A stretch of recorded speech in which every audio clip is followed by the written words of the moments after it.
Board here, everyone?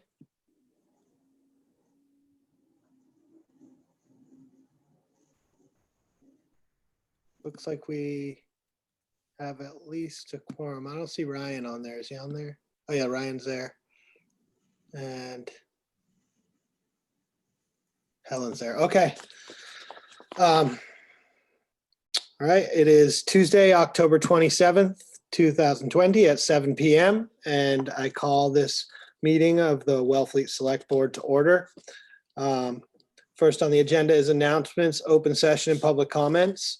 Public comments must be brief. The board will not deliberate or vote on any matter raised solely during announcements and public comments. Looks like I have one from Ryan. Go ahead, Ryan. Yes, I'm not sure if anybody's aware, but I would just like to thank Jennifer Congle. She's been working every day since October 12th, including the weekends for early voting. Luckily, she'll finally get some time outside of her office on this Saturday when early voting ends. So thank you, Jennifer. Lily.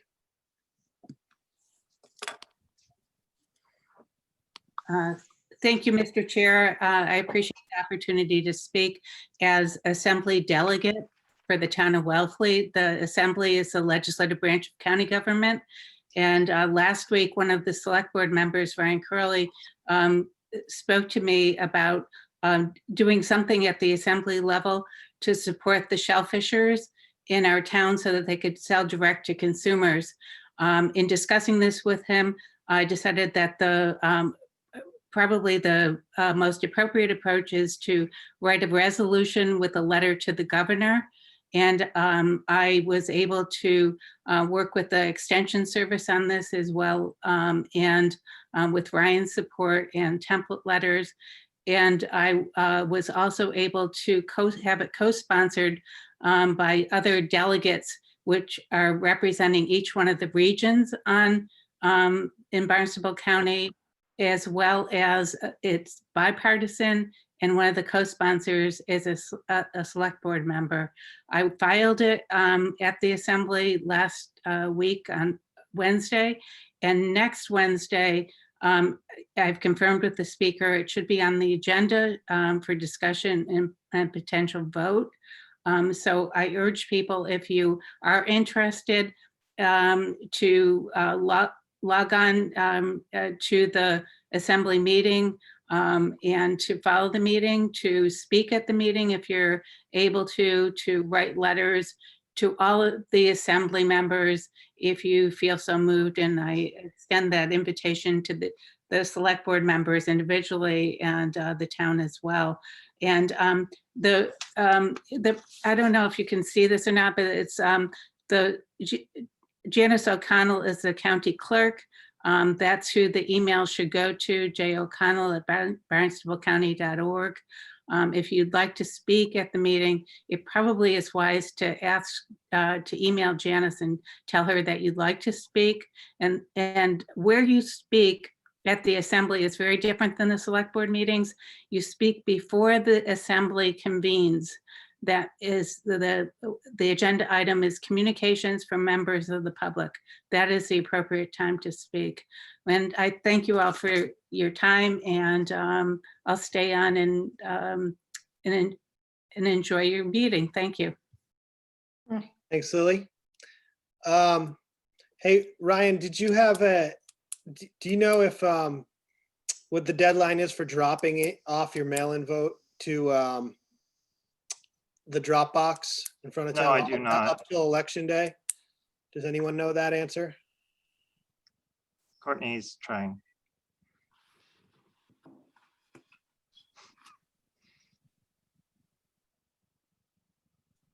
Okay. Well, if someone comes up with it, I think it's until the election, but I want to make sure that everyone knows. This seems like the right time to do that. Oh, can you hear me now? Yeah. Okay, sorry. For some reason, my computer's not working, but you can drop your ballot off up to during election day until the polls close.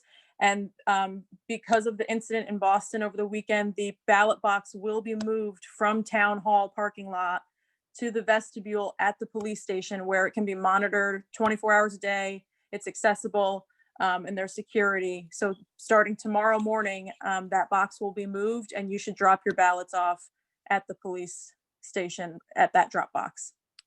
Okay, and there's signage going up at Town Hall to let people know that's been moved? Yep. Okay, thank you. Anything else? Announcements? I don't see anyone. Okay, moving on. COVID-19 updates and recommendations, cash flow update and proposed short-term borrowing. This is your wheelhouse, Maria. Hi, good evening, everybody. I'm gonna see, is Miriam on this meeting? I'm not sure. Yes, no, I don't know. Yes, she is on the meeting. Yep, I'm right here. Hi, Miriam. So I want to throw it to Miriam because she's been doing the heavy lifting on tracking all these things. But I think she's got some really good news for us. Oh, well, good evening, everybody. In your packet, you should have seen an update on the cash flow situation. And our current cash is looking better than it has or it did a few weeks ago. That's in large part to Karen Murphy's efforts. And she's already, as of the writing of this memo, received over $74,000 in prepays for this tax bill. And we also received our June through September rooms tax from the Commonwealth, and that was over $55,000, close to 55.5. So that helped our bottom line, as you can see on the memo. So that's looking better, and I think my work with Rich Bienvenu has been very helpful. Slower than I'd wish, for sure, but he's been great. He's been very patient and thorough, and I'll be meeting again with him tomorrow to chip away at it some more. So we are working to get the tax rate set, and that should be forthcoming soon, I hope. Fingers crossed, knock on wood, all that good stuff. But I don't want to rely on luck to get our the Nauset Regional School District assessment that's due on December 1st. That's over $1 million. And so that's why I'm requesting an internal borrowing just to cover that in case we need it. Okay. And that's the So- motion, and that's the motion that you have on your agenda, is to borrow from internal accounts in order to make sure that we definitely have enough to cover the school district payment. So our stabilization fund does not need a town meeting approval for us to access that. Is that correct? Was that not the correct information before?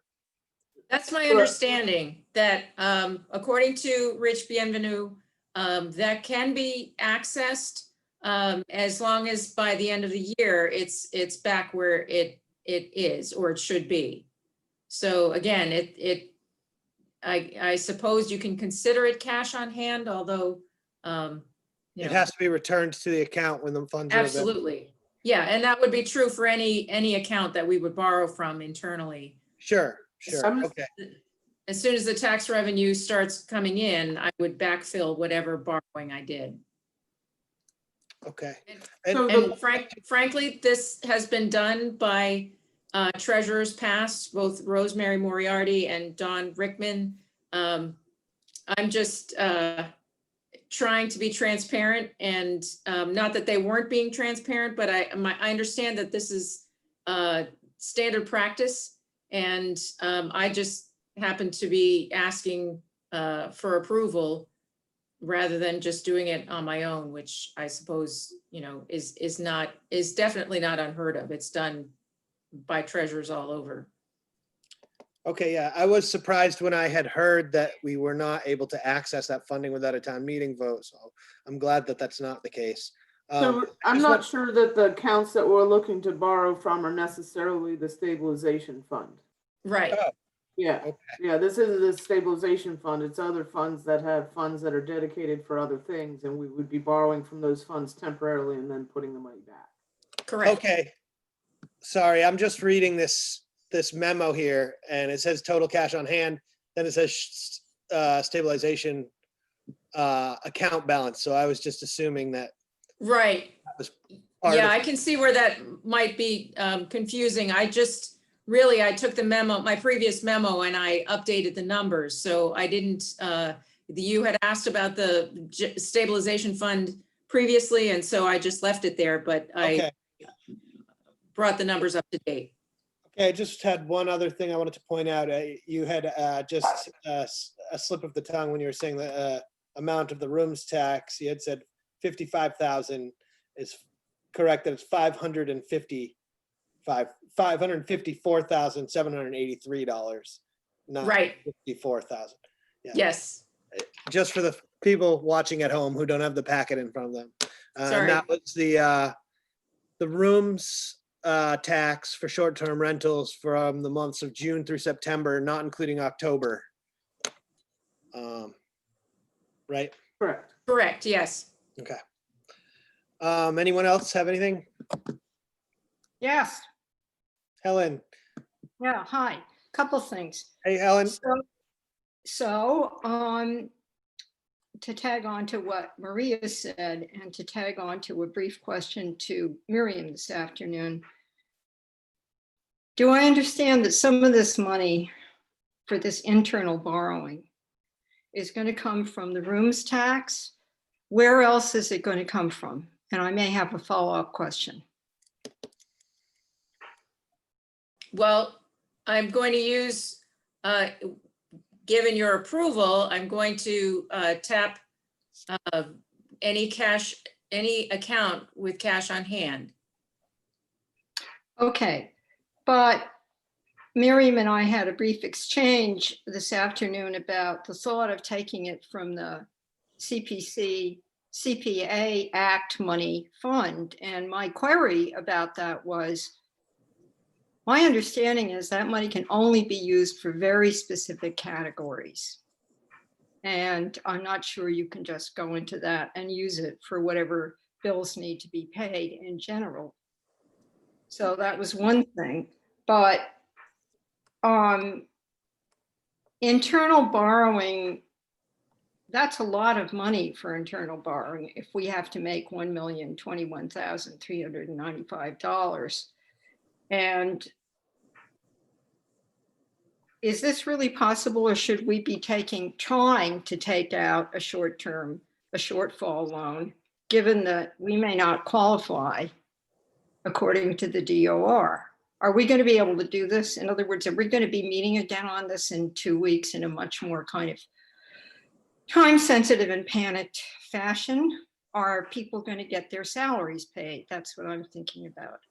So could we know a little more about where these various monies are going to come from to meet this rather large expense, which is due on December 1st? Does anyone know yet, Miriam or Maria? Well, my inclination is to borrow from the CPA fund simply because that carries a balance of almost $3 million. And I have checked into it. We're not spending per se. We're not, so it's not, we're not appropriating money from the CPA. We're simply doing internal borrowing, and we'll return or backfill that fund. So it's not, it doesn't require town meeting approval because we're not earmarking it for a particular project. Right, we would not be changing the amount of money that would ultimately be spent by the CPA fund for CPA purposes. Okay, We're my just- Mike, may I ahead. ask a follow-up Yes. question? Yep, follow up. Okay, so that sounds good to me. But in the meantime, town meeting has voted various designations for the CPA money already. And what I want to be absolutely sure about is from Yeah, that would probably, not change. okay, but the thing is, what if the people that have, gotten this money allocated for these specific categories, right, this year already,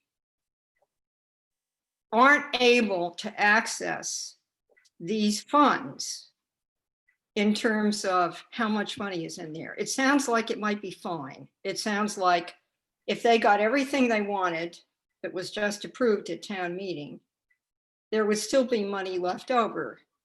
And I'm just trying to be careful about this because all of a sudden the part of the state that's in charge of CPA money, the Community Preservation Act people might look at this and say, wait a minute, these category allocations come first. I just want to be sure that that's all kosher before this gets borrowed.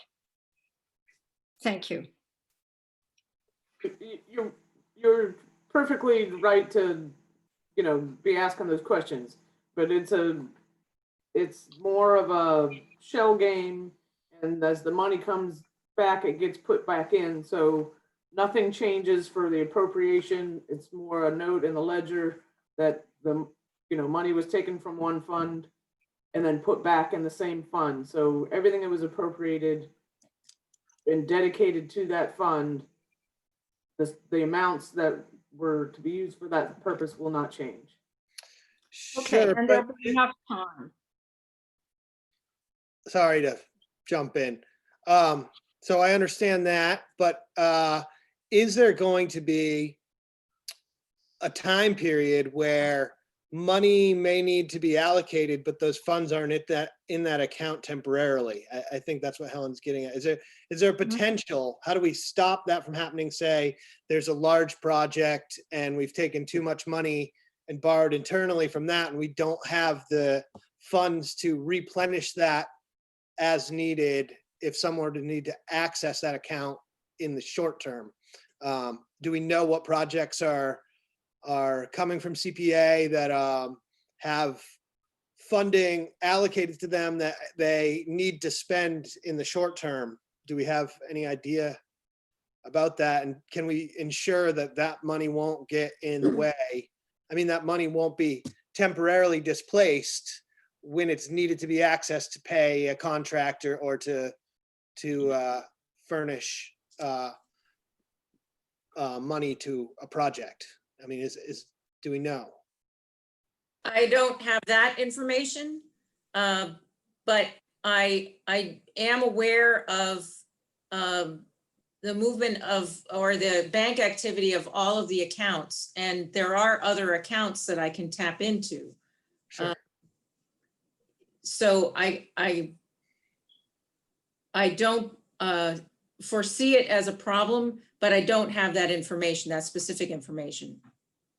I would prefer that this money comes short-term out of stabilization personally, because that money's sitting there for its intended purpose. If it's possible, I don't know that it is, but if the majority of the money is going to be repaid back, if it could be borrowed out of the stabilization fund and returned to that legally and above board, that would seem to make the most sense to me, as that money's not allocated to anything. It's basically sitting there for extenuating purposes. So I don't know how much or what amount, but as long as that could be accessed and then replenished, there isn't that sort of potential for an overlap of need for that money at the same time.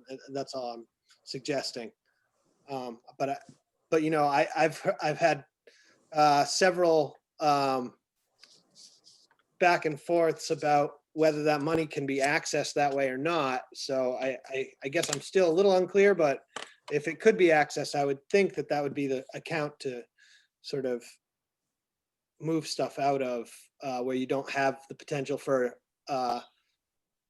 you know, two competing needs. Anyone else on the board? Ryan, okay, I see. Ryan and then Justina, and then I've got Fred McGee on here too. I agree with everything Mike just said, but I'm going to talk about a different part of this memo. The last update we had, we were told that the tax bills were probably going to be going out at the end of October. According to this memo, the tax bills are still 2 weeks away from being submitted to the state, and then 2 weeks from being approved by, or for the state to process them. So we are looking in the best case at the tax bills going out at the end of November now. And I just want to understand why there's been a slip of a month in terms of when these bills are going out. I can help to answer that if you want, Miriam. So the process with the Department of Revenue is a series of, let's call them spreadsheets. And all of the numbers that get plugged in there have a lot of computations and calculations behind them. And what Miriam has been doing with Rich from the town of Eastham is carefully going through and making sure that we're actually putting real numbers in there, whereas they may have been getting, let's say, numbers that weren't exactly accurate before. So it's taken a little bit longer to make sure that we're actually putting real live numbers in there, and relying on help from Rich Benvenu, I'm sure I'm saying his name wrong, to make sure that we are following all of the instructions from the DOR. So it is taking longer, and have some comfort that it's being done accurately. Okay, that all of what you just said is really concerning. Saying that numbers might not have been accurate in the past is definitely concerning. But at the same time, we're looking at, in the best case, at these bills going out at the end of November. And that's in the best case. I mean, if we've already slipped a month, how do we know that it's not going to be sometime in the middle of December or later than that? When will we know?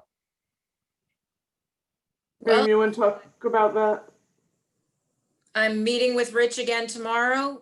He is hopeful that we will be able to make good progress the next couple of days. But really, it's exactly what Maria said. We're trying to verify numbers that are difficult to pin down. So he's doing his due diligence, because he, as an accountant, as a town, standing in as our town accountant, has to sign off on our books, basically. And because we haven't been able to close FY20 and we haven't had an audit yet, he's putting his credentials on the line to sign off for us. So he's doing his due diligence to get the forms as accurate and as complete as possible.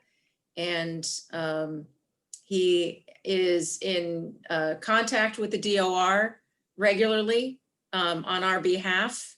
So we owe him a debt, and I'm very grateful that he's in our corner. So he's doing what he can with the accounts in the state that they're in. And you're right, it is concerning, and we have a lot of work to do once this is done. This is just the immediate issue, but there are larger issues we need to address. Right now, we need to get the recap done, get the tax rate set, and we need to cover the assessment for December 1st, just so that we have it if we need it. Hey, I have, do you have follow-up, Ryan? Yeah, I'm done. Okay, Justina, go ahead. And then- Yeah, first of all, thank you, Miriam, for this excellent, clear memo, your excellent, clear presentation of the memo, and all the hard work that I know you are doing in service of our town. I have a couple of questions. If the tax bills are going out later than normal, as we've all heard, what does that do to our cash flow, and have we been able to do a cash flow projection? I understand there's restrictions on short-term borrowing, you know, that isn't in-house, but I assume that if the tax bills go out late, our revenue comes in late and our expenses aren't on the slow down track. So has Rich been able to help the town with the cash flow forecasting? Well, as far as the external short-term borrowing goes, the DOR requires completion of a form that basically proves that we need the cash. And two of the hangups with that are, right now we have the cash, and also the accounts are in such a state that it's difficult to really prove the case. So that's why I'm requesting the internal borrowing. He is the next step in the plan, and Maria can speak better to this, I think, than I, but I understand that there is a contractor in the offing. He's booked up right now, but I believe the intention is that Rich and this contractor will be, they're already communicating. They actually know each other very well and have worked together in the past. And the contractors actually worked for us previously between accountants, and has a fair idea of what needs to happen in order to set the accounting department to rights. But that's the next step in the phase. I see. So Next a phase couple in of the hills process. a couple of hills down in the horizon, we might be able to get to what it would take to do the external borrowing were we to need it. Right, Okay, great. Thank you, Miriam. sure. Fred McGee. Thank you. That last answer might have addressed my question. I'm not sure. From the outset, a month and a half ago or so, the question's been sort of hanging there, why we just don't go ahead and borrow $2 or $3 million with the carrying charges and sleep well through the holidays. And I understand, if I understood the last answer, there are a couple of hurdles to doing the external borrowing. Is that correct? Yes, So that may or may not actually dovetail with the question. As I understand it, if we do the internal borrowing, these are not self-replenishing funds. They go to zero at some point. We borrow against them, and unless tax returns are replenishing them, it's a zero-sum game at some point. So we're counting on the tax returns to replenish them. Is that also correct? absolutely. So we're not counting on external borrowing to replenish them. And somebody I was talking to today made a point that I thought was fairly reasonable, and I think it dovetails with Ryan's question before. If the tax rate and the bills are not going out until the end of November or beginning of December, we are in the holiday season. This is COVID year. We really don't know how quickly people will return, how quickly they will pay their money, and whether they'll do it in the normal flow so that we get a certain amount of our receipts back within a month, 2 weeks, 2 months, 3 months. But as I understand it, in that period of time, if they don't start to flow fairly quickly, we're going to be dangerously close to zero unless we have another source of cash. Is that also correct? Well, I think you're framing it in more of a dire tone than is necessary. Trying. Simply because we are, like I mentioned, we already have a significant amount in just on people prepaying. Part of that is due to the real estate market. People, houses are turning over and people want to settle their taxes. So that has been a factor. And a significant number of people pay their real estate taxes through their escrow. So the banks are, well, I mean, you could tell me the banks are immune to COVID in that degree. They're going to pay the taxes.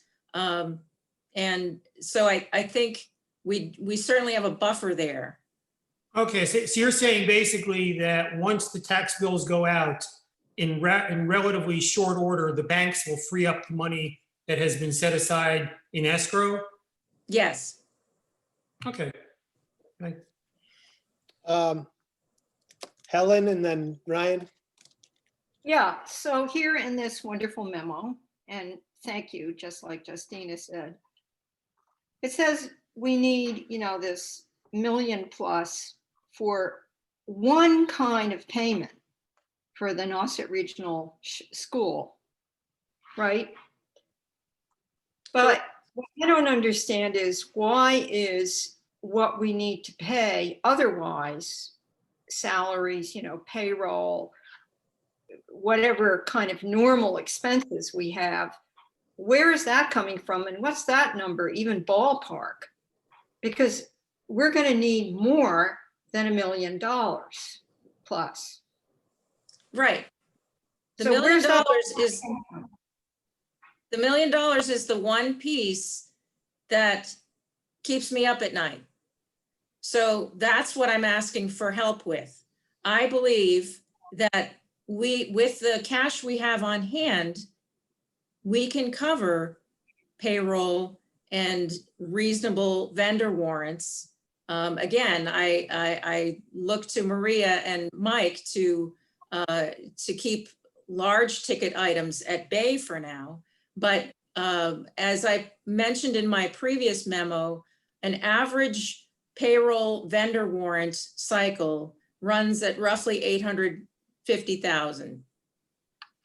So I believe that I can cover those with the cash we have on hand until the tax revenue starts coming in.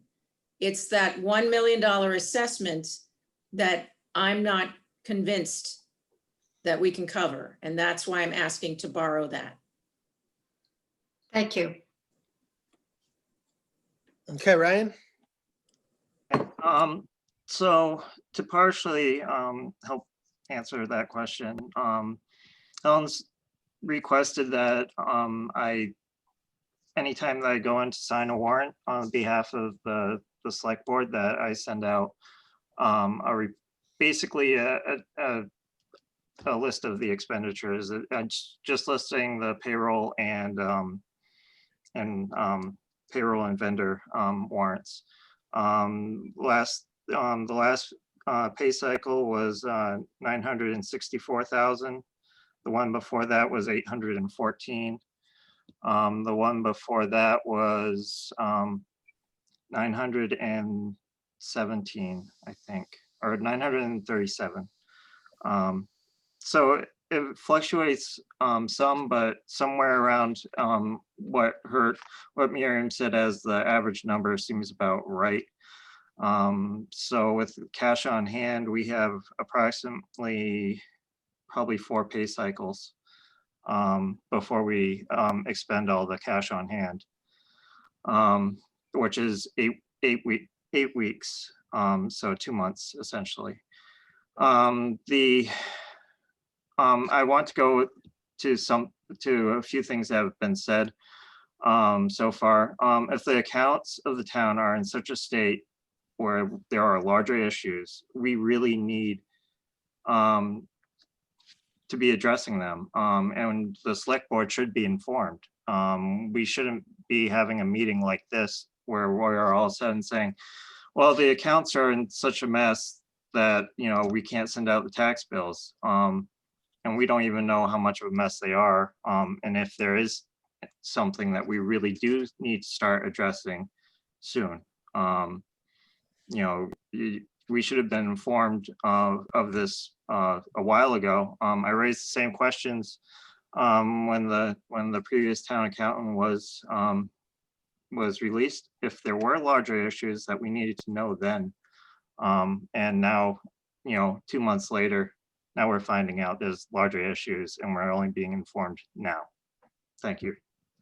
But we're only finding out the depth of where there might have been some shortfalls in the accounting to the extent that we are right now. So there is no, magic bullet that said we knew all of the numbers, whether there were estimates or not that were being used before, until this work that's being done right now by Miriam and the gentleman from Eastham. So, we were aware that maybe the right people weren't in the right place, but the extent of the issues with the accounting and all of the details that go into that accounting system for the DOR is information that we're discovering on a daily basis. All right, well, you should have, as soon as it became obvious that there were issues, you should have informed the select board. And we're doing it right now. Necessarily have to be, excuse me, I'm speaking, Maria. It doesn't necessarily have to detail the extent. You should have just at least informed us out of courtesy that saying that there were issues, not necessarily the exact specifics if you're still trying to figure out what the exact specifics are, but you really should have informed us earlier. Thank you. We're finding this information out since the last time we've even had a meeting with you. And so, you have the most current information, and part of that feeds into my request to look at a different qualifications for the person doing the accounting work when we go to hire someone. So there hasn't been a lot of mysterious information that we didn't know specifics about. We're finding this out. Miriam can help answer this because she's been, in the trenches with it. But this is really current information, Ryan. The assistant accountant just determined yesterday that there really are issues. I mean, she's just coming to this conclusion. So it's she believed that the town accountant was doing a fine job, and she's now doing some digging and she's realizing that there are serious concerns. But I mean, she's part of the accounting office. So it really is just coming to light now. Yeah, there hasn't, the information that you're getting is as current as we have it. I mean, literally, we're talking about information from the last days, 2 weeks at the most. Every time you go to enter one number, there could be days worth of work that goes into one number. So, this is pretty current information, Ryan. Justina? Mike? I have Justina here first. Go ahead, Yeah, Justina. It's okay.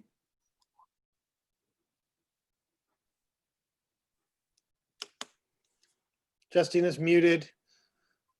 Helen, why don't you go? Just briefly, I appreciate getting this information now, and I also respect Ryan's concerns, but I want to remind everybody that right now, with a new TA coming in, remember, I'm very used to new TAs coming in, we're all getting to know each other and getting up to speed with each other, and Marie is getting up to speed with, if I may offer this, with how much we want to know. And what the lay of the land is here with our board and the TA and assistant TA, and how to inform us, and, you know, how soon that needs to happen. And we're giving each other feedback about it. This isn't a good instance because, as we've just learned, this information is very recent. And yes, we should know about it. We're finding out about it tonight. But it's come up a little bit before about other things. And I'll bet anything that the TA and the assistant TA are now more aware of what I gather this board's need for keeping in the know as we proceed, not just at meetings, in between meetings too, about a number of things. And this is happening. We're developing this now. So I'm not feeling anybody did anything wrong. It's just positive feedback about this kind of thing needs to happen without immediately assuming that it's a bad failure, if you see what I mean. I'm not putting it quite right, but I'm sure you take the sense of what I'm saying. Let's just all with each other. And if I may, Mr. Chairman, I'm not sure that the board was ever receiving any memos on cash flow before. Yes, we were. Yeah, we would. Yeah. Justina, you unmuted now? Yes, sorry about that. Yeah, I want to echo what Ryan said and Helen, and I think it's worth bringing up because, as Helen said, we're getting to know each other. And I think that the communication could have been more functional. I think the tax rate is of interest. The tax bills going out is of interest to the entire town, so that if they're going to be late, a lot of the town watches the meetings and deserves to know. And I think if the Board of Selectmen is going to be asked, we need the most up-to-date information to answer the taxpayer, the constituent people who vote for us. And finally, I would like to hear first from the TA and not from, you know, maybe gossip. So I think it behooves everybody to have the best information and the best communication loop possible, especially when we're sort of managing a very difficult situation. Maria is managing a difficult situation in the accounting department. We're lucky to have the strong employees. We do. The select board knows it's not easy. And I think if by the time we're authorizing borrowing to pay one bill, it's a large bill, but one bill, we're kind of on empty trying to make it to the next gas station. So I think it's good to know, you know, exactly how many mile markers there are. And we'll all get the jalopy to the gas station. But right now, more information is better than less. And that way we can stay, you know, communication loop can stay happy and virtuous. We all have people we need to report back to. And again, bottom line, the town needs to know. My tax bill's late. It's going to be late at least a month. Can't over communicate on that. Board of Selectmen meeting is a great place to communicate that information to the taxpayer that whose revenues keep the town going. I know that Karen Murphy has also requested that that information be on the website, that to inform people that the tax rate has not yet been set, and so tax bills haven't been sent. They'll be due 30 days after they're postmarked. Thank you. So I guess my only question before we do this, before we vote, is our sense of the overall budget shortfall for the year, which I know is a different than our cash flow problem, but are we looking at a budget shortfall, and do we have any idea? I think this is sort of comes into play when we have cash flow issues right now. Do we know ballpark or whether or not we're going to have a significant overall budget shortfall beyond the cash flow issue? Is that something that, I can't speak to that directly. I don't have that overview. okay, No, I think every town in America that's on the same fiscal year that we are is asking the same questions. You know, it's a matter of, you know, people's ability to pay their taxes and how those have changed. I mean, we've seen things that aren't property tax, you know, like room tax, you know, be beneficial to the town. The cannabis shop certainly will yield some revenue also when that comes around. But I think every town manager in the country is tossing and turning in their sleep, wondering if there's going to be any change in the rate at which people pay their property taxes. I mean, that's not really what I'm worried about personally, because we have a generally high rate of payment for property tax.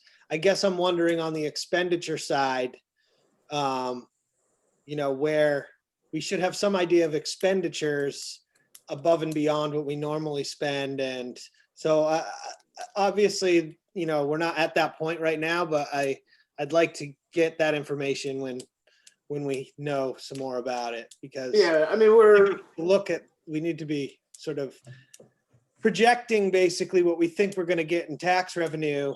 And I think you can project to some degree, even if you know, project like less payment than we would normally get. We could have a projection of that, and we certainly could have a projection of expenditures that are not covered, that we were COVID spending, you know, and I'm not saying none of that had to happen, but we're going to have to face that as well coming down the road. So yeah, at some point we're going to have to deal with the costs that will not end up being reimbursed, and that might be something that comes back as part of town meeting. You know, otherwise it will have to be absorbed by the departments themselves. So we're just finishing up now. The police chief was just going through and doing the last request to the state. But, you know, there are quite a bit of funds that will not be reimbursed. hundreds of thousands or tens of thousands? Do we know? I think Chief's on here. No, I'm thinking it was hundreds of thousands. Hundreds of thousands. Okay, Thanks, so Chair. go ahead, Chief. Sorry, yeah, it's looking like from what I can see so far, approximately 300,000 in COVID expenses, and not hearing from FEMA yet, who's currently going line by line on my request. If we're lucky and we hit it right, we could get about 141,000 back. So it looks like at the moment we're somewhere in the ballpark of 150,000 short. 150,000. Okay. And if That's FEMA 100 comes back, I'm sorry, if FEMA comes back and strikes any of our requests, then it'll be lower than that. Okay. The so amount will be higher. Yeah, They the amount we owe is going to be higher if they strike it out. Okay. Okay. So, Mr. Chair, yep, Chief Polly. it's the fire chief. I'm sorry, I just wanted to weigh in on this issue. Sure, please. I've been listening patiently. First of all, I think Miriam's done a fantastic job. She's inherited a really difficult situation. I'm not going to lay blame on what the situation is because I don't have all the facts, but I know she's working hard and she's struggling to get the tax bills out. And I completely support her in all the hard work she's done. The memo of October 20th that the board got, was looking for some clarification. It said September rooms tax in the amount of 554,783, but then I heard 55,000 this evening. No, it's No. 554,743. I That is- misspoke, chief. Okay, thank you, Miriam. I appreciate that. And I'm just gonna say a couple other things. As one of the larger departments in town, with the largest payroll and the largest expenses, I do have concerns about cash flow. I haven't had a chance to talk with the town administrator about this because I was on vacation last week. But these are real concerns. And the issues in the accounting department go back before the current town administrator. They go back to the previous town administrator. I've articulated in the past. This is going to take probably 6 to 8 months to correct based upon my experiences in other town government and dealing with similar situations and talking with my peers. So this is a very difficult situation. I know everyone's working hard to correct it, but I'm really concerned about the town's cash flow and our ability to meet the needs. We are currently holding back on 3 positions right now to hire. That's my decision. I haven't talked about that with the town administrator in her defense, but I have real concerns. And I'm just going to leave it at that. Thank you. Chief. Okay. All right. I guess at this point, we have no more hands up. I'd like to stipulate, if possible, that we use the stabilization fund to alleviate some of the cash flow, if it's going to be replaced by year end, if that's possible, to try and reduce the amount that we're borrowing from other departments and accounts as much as possible. I mean, just say it makes sense to me. So I guess that can go without being voted on and just being said. I'm not sure. Helen, Yeah, you want- the motion does not specify. Yeah, we could specify it in the motion, but I just don't think we need to. I'm stating that. I don't know if the rest of the board wants to put something like that in the motion. No? Okay. Helen, do you want to make the motion? No. Do I want to make the motion? Yeah. I like when Namely, you- I move to approve. Okay, and should, a question through you to Miriam. What you've recommended by the treasurer here, what's being recommended by you, is that we do an internal short-term borrowing. However, that could also, if we weren't referring to this particular agenda item and its memorandum, it could also refer to getting something from the state. Given that, do you want to make it more general and just have the motion say short-term borrowing, or should I put the word internal in there?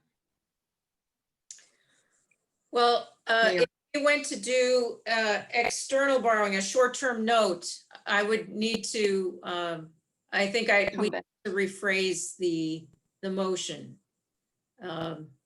So if, I would recommend leaving it as it is. And if we're in a position to do a short-term note, and if we're in a position where we need to do a short-term note, I would come back with a properly worded motion. Now, do we Okay, want to thank make, do we want to specify that it's for the payment of the NRSD That's fine. in the motion? Why don't we just do the figure and Okay. let it be out there Okay, in case, yeah. Okay, I move to approve the use of short-term borrowing as recommended by the treasurer in the amount of $1,021,395. do I have a second? Second. Roll call vote? Helen, I.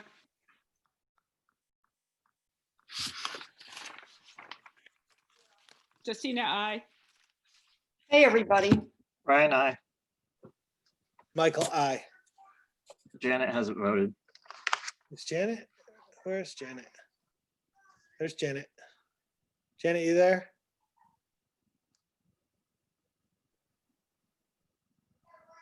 She can wave her hand. She can put thumbs up.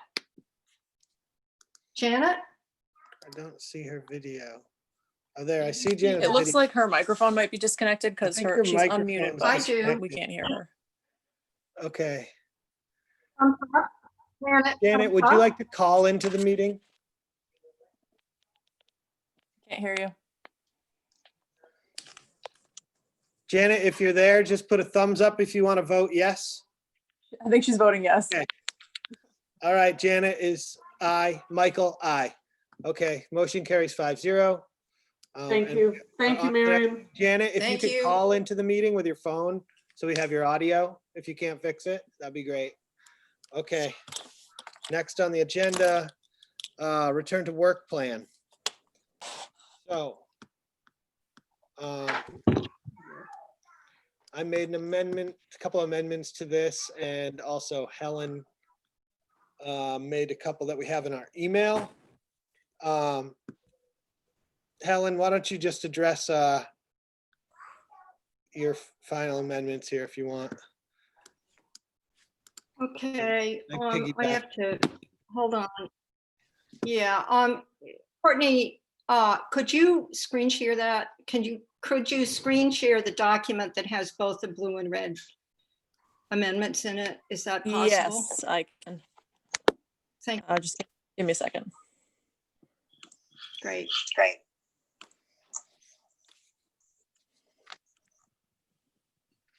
Just while we're waiting, can you hear me now? Yep, hear you. Yeah, Perfect. ah, Did we miss you on Good. any of the debate there, Janet? I didn't. No, not Okay. at all. A little bit, but no, it didn't count. I was wondering why everyone was ignoring me, though.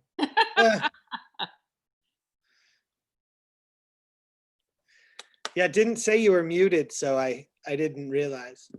Yeah, no, you know what? I have this fancy new microphone and camera, and the microphone on the camera isn't working. But I tested it all before I got on, so I don't know what. But I'll figure it out later. Okay. okay. Can we scroll down to the place where there's colored print? Not to be too technical in my description. I support all the amendments that Mike did, and going over it carefully and listening to people looking for loopholes in my head. People come into town hall occasionally. The other day, there was a contractor in there apparently, or somebody from the outside, not staff, who didn't have a mask in town hall. And outside, if you look at the face covering here, outside, the town can require people who work for the town staff to wear masks outside when social distancing is not possible, but we can't say that to a member of the public, you see. So that's the reason it says by staff there. And then I could just hear somebody saying in a loophole kind of way, if I'm in my office and then I'm going to the bathroom, I'm just walking through the hall. So what I added was moving through shared space, which really makes it clear what is said further on in that sentence. If you're in motion, remember Suzanne Grout Thomas's great phrase for the beaches at the beginning of the season, mask when you move. So it just doubles down on wearing the mask inside when you're going from place to place. And then further down, and Mike's, I feel that this is a very clear thing. I checked with Hillary at some point a while back, and the thing we all need to know is that if we approve this, and the Board of Health has approved it unanimously, although they haven't seen the amendments, but it's us that needs to approve it. These requirements become mandatory. It's not just guidelines, according to Hillary. So that's an important thing to know. We don't need a Board of Health regulation about this, although they could do that if they wanted to. So could we go further down? Because there's some more red print. further down, please. Yeah, this is just grammar. It doesn't matter. So have we looked at all the amendments? I think so, yeah. There's one right there. So this one I felt was Where? important, just that we do have a travel restriction in the state that requires Oh, isolation, quarantining, or testing. Folks who leave the state and go to a state that is not exempt from that travel requirement have to abide state law, and I believe the town should accommodate that for the necessary time. So we're not restricting travel in the United States. I don't think it's wise to go to a state really that's in a sort of surge. But, you know, that said, people have reasons to go where they need to go. And if you're returning and you're required by state to isolate, we owe it to the rest of the staff that would have to interact with somebody who's been, you know, in airports and in areas of the country that that are not exempt from our travel restrictions, that they are honest and abide by the state regulations, and that we should accommodate that to make sure that people aren't coming back into the office and potentially exposing people. So I felt that was an important thing because it was left out of this document, was the travel requirements. Go ahead, Helen. Yeah, so when I saw this amendment of yours, I thought off, and then I thought, no, because what we really want is for people to feel comfortable about being honest, and they don't want to take sick days. And they've gone and, gone to somebody's wedding or something, whatever. They've acted unwisely in this situation in the end. But we don't want them coming back and having to hide the fact that that's happened. So I really support it. It's a good amendment. Thank you. Just point of clarification that this would apply for folks that work in an office environment. What about folks that work solely as, say, laborers or on the water? Like a where the shellfish work- department staff or something like that? Well, Yeah. I think that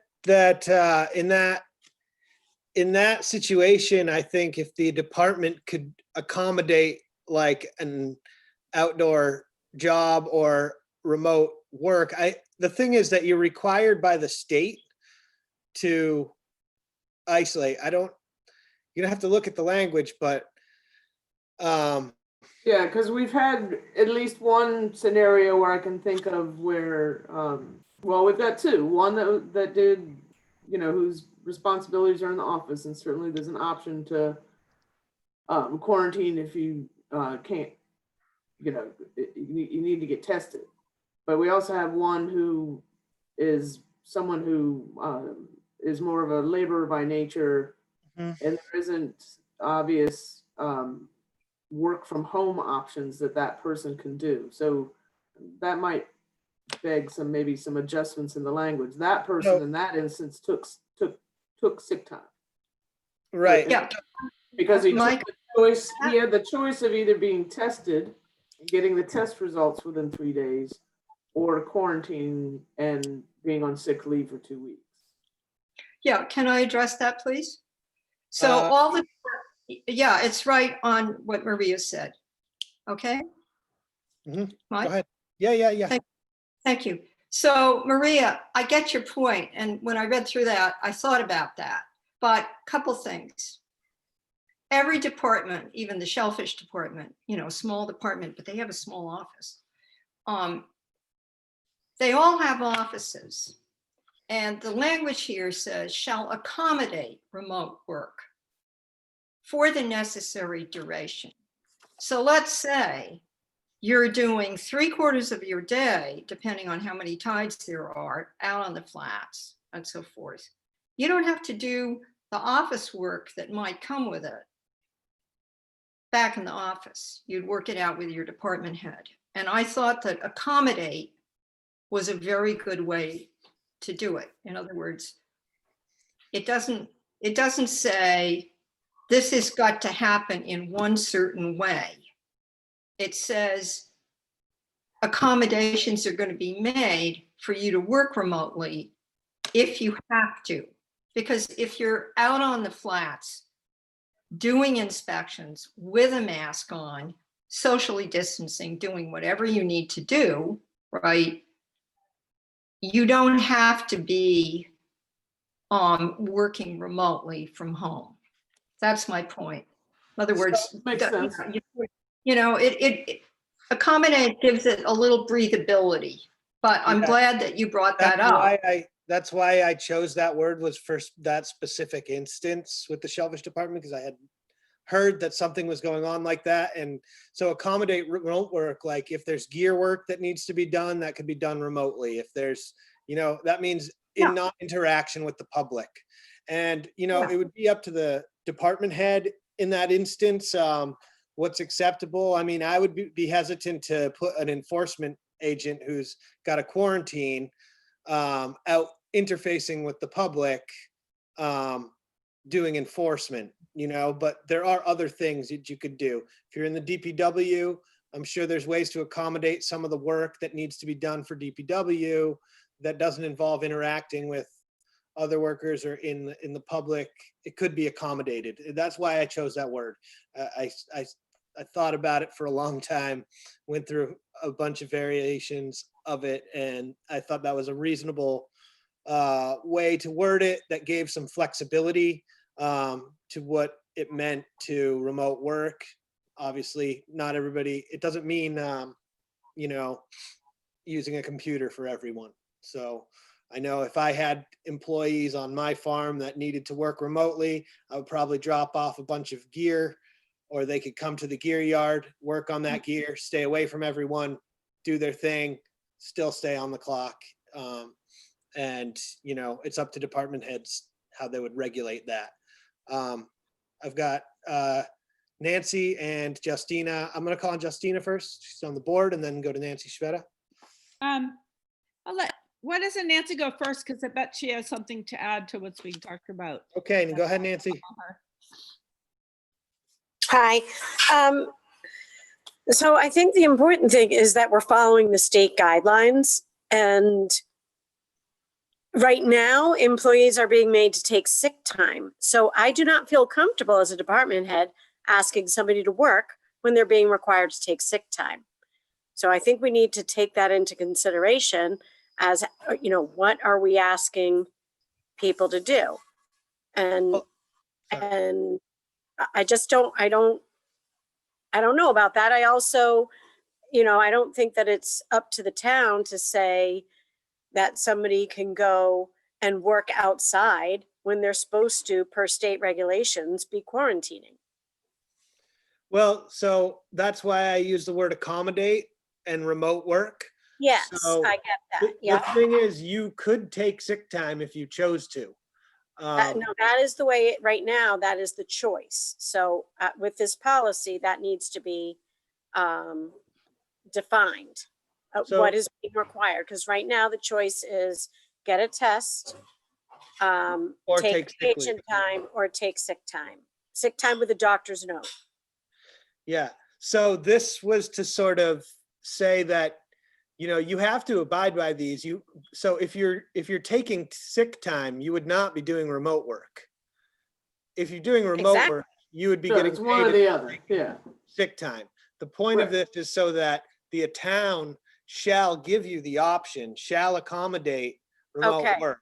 So in that instance where you have an employee who's has to abide by the mandate, the town shall accommodate some work for you to do in lieu of taking sick time or getting tested, right? So, and we know about testing that if you test within the first 3 days, the false negative rate is around 60%. That's that's knowledge now. Around 60% false negative if you're tested within the first 3 days of exposure. A test doesn't mean everything. I mean, everyone getting in the White House is getting tested, and there's still positives coming into the White House on a regular basis as a result of what's been going on there. So what the point of this is that people would not be required to take their sick leave. They can abide by the state testing guidelines. The CDC just actually redefined what a close contact is. That meant that you could have close contact for a total of 15 minutes per day, even in passing. And that is a pretty big change. And that came through a study that was done in a prison where they really looked at time and space and whatever. Obviously, there's a lot of variables and viral load and stuff like that, but not getting into that. The point of this statute is that, if you have to come home and you're not going to be forced to take sick time or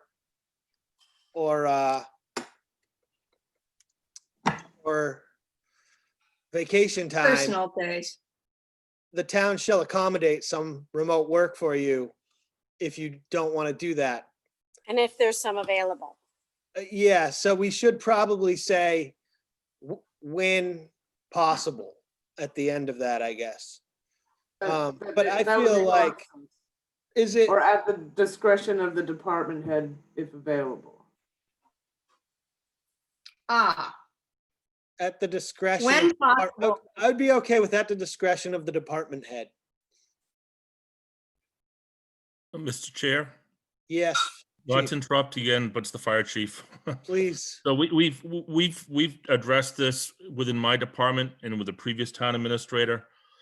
Within the last week, we have been given directives from the Office of Emergency Medical Services in terms of maintaining our ambulance license, that all personnel shall wear masks in the building unless they're in their own office, when they're in a vehicle with more than themselves, and at all places within the building. Before that, we developed an agreement between the firefighters union and the then town administrator that any COVID diagnosis was presumed to be on the job. And that agreement we have not had to put in place because we have not had those diagnoses yet. But I do not expect my personnel or police personnel or lifeguard personnel or even DPW personnel that have contact with individuals on a regular basis to have to take sick time if they become suspected of COVID or get COVID diagnosed. And I feel firmly about that we have to support the employees in this difficult time. Thank you. Mike?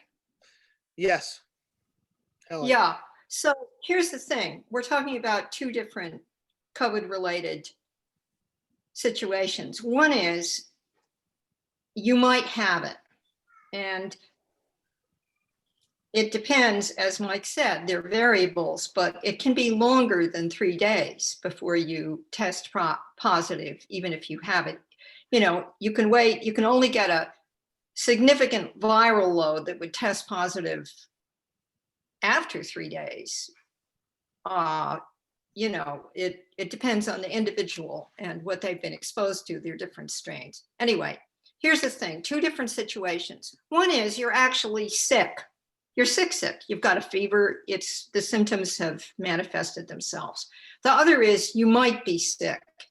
And this language covers both. No, does not cover both, sorry. If you take out the word isolation, because if you're sick, you have to be isolated. If you might be sick, like if you come from another place, which is why I might put this in here, I think. Mhm. If there's some reason to quarantine, you don't have any symptoms. You're going to be tested, they're close contact you've had. See, illness and isolation, I think, in some ways are different than quarantining, testing due to close contact, or state travel requirements. So in fact, isn't there another part of this that deals properly with actually being sick? And you know, if there's a flu going around, never mind this terrible deadly disease, which is also a virus, and you've got somebody working, let's say, in the rescue department, one would hope that that person was doing everything he or she could not to get the flu, right? In other words,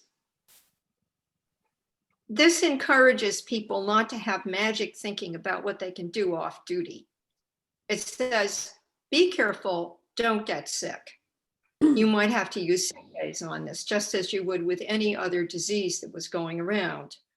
But it has the special need in the case of this virus, where we have quarantining and testing due to close contact and waiting for test results and state travel requirements that could have the person not having to take sick days because the person doesn't have symptoms, right?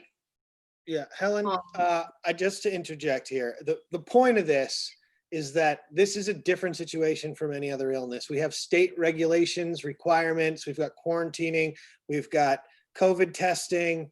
We're in the midst of a pandemic under the state of an emergency.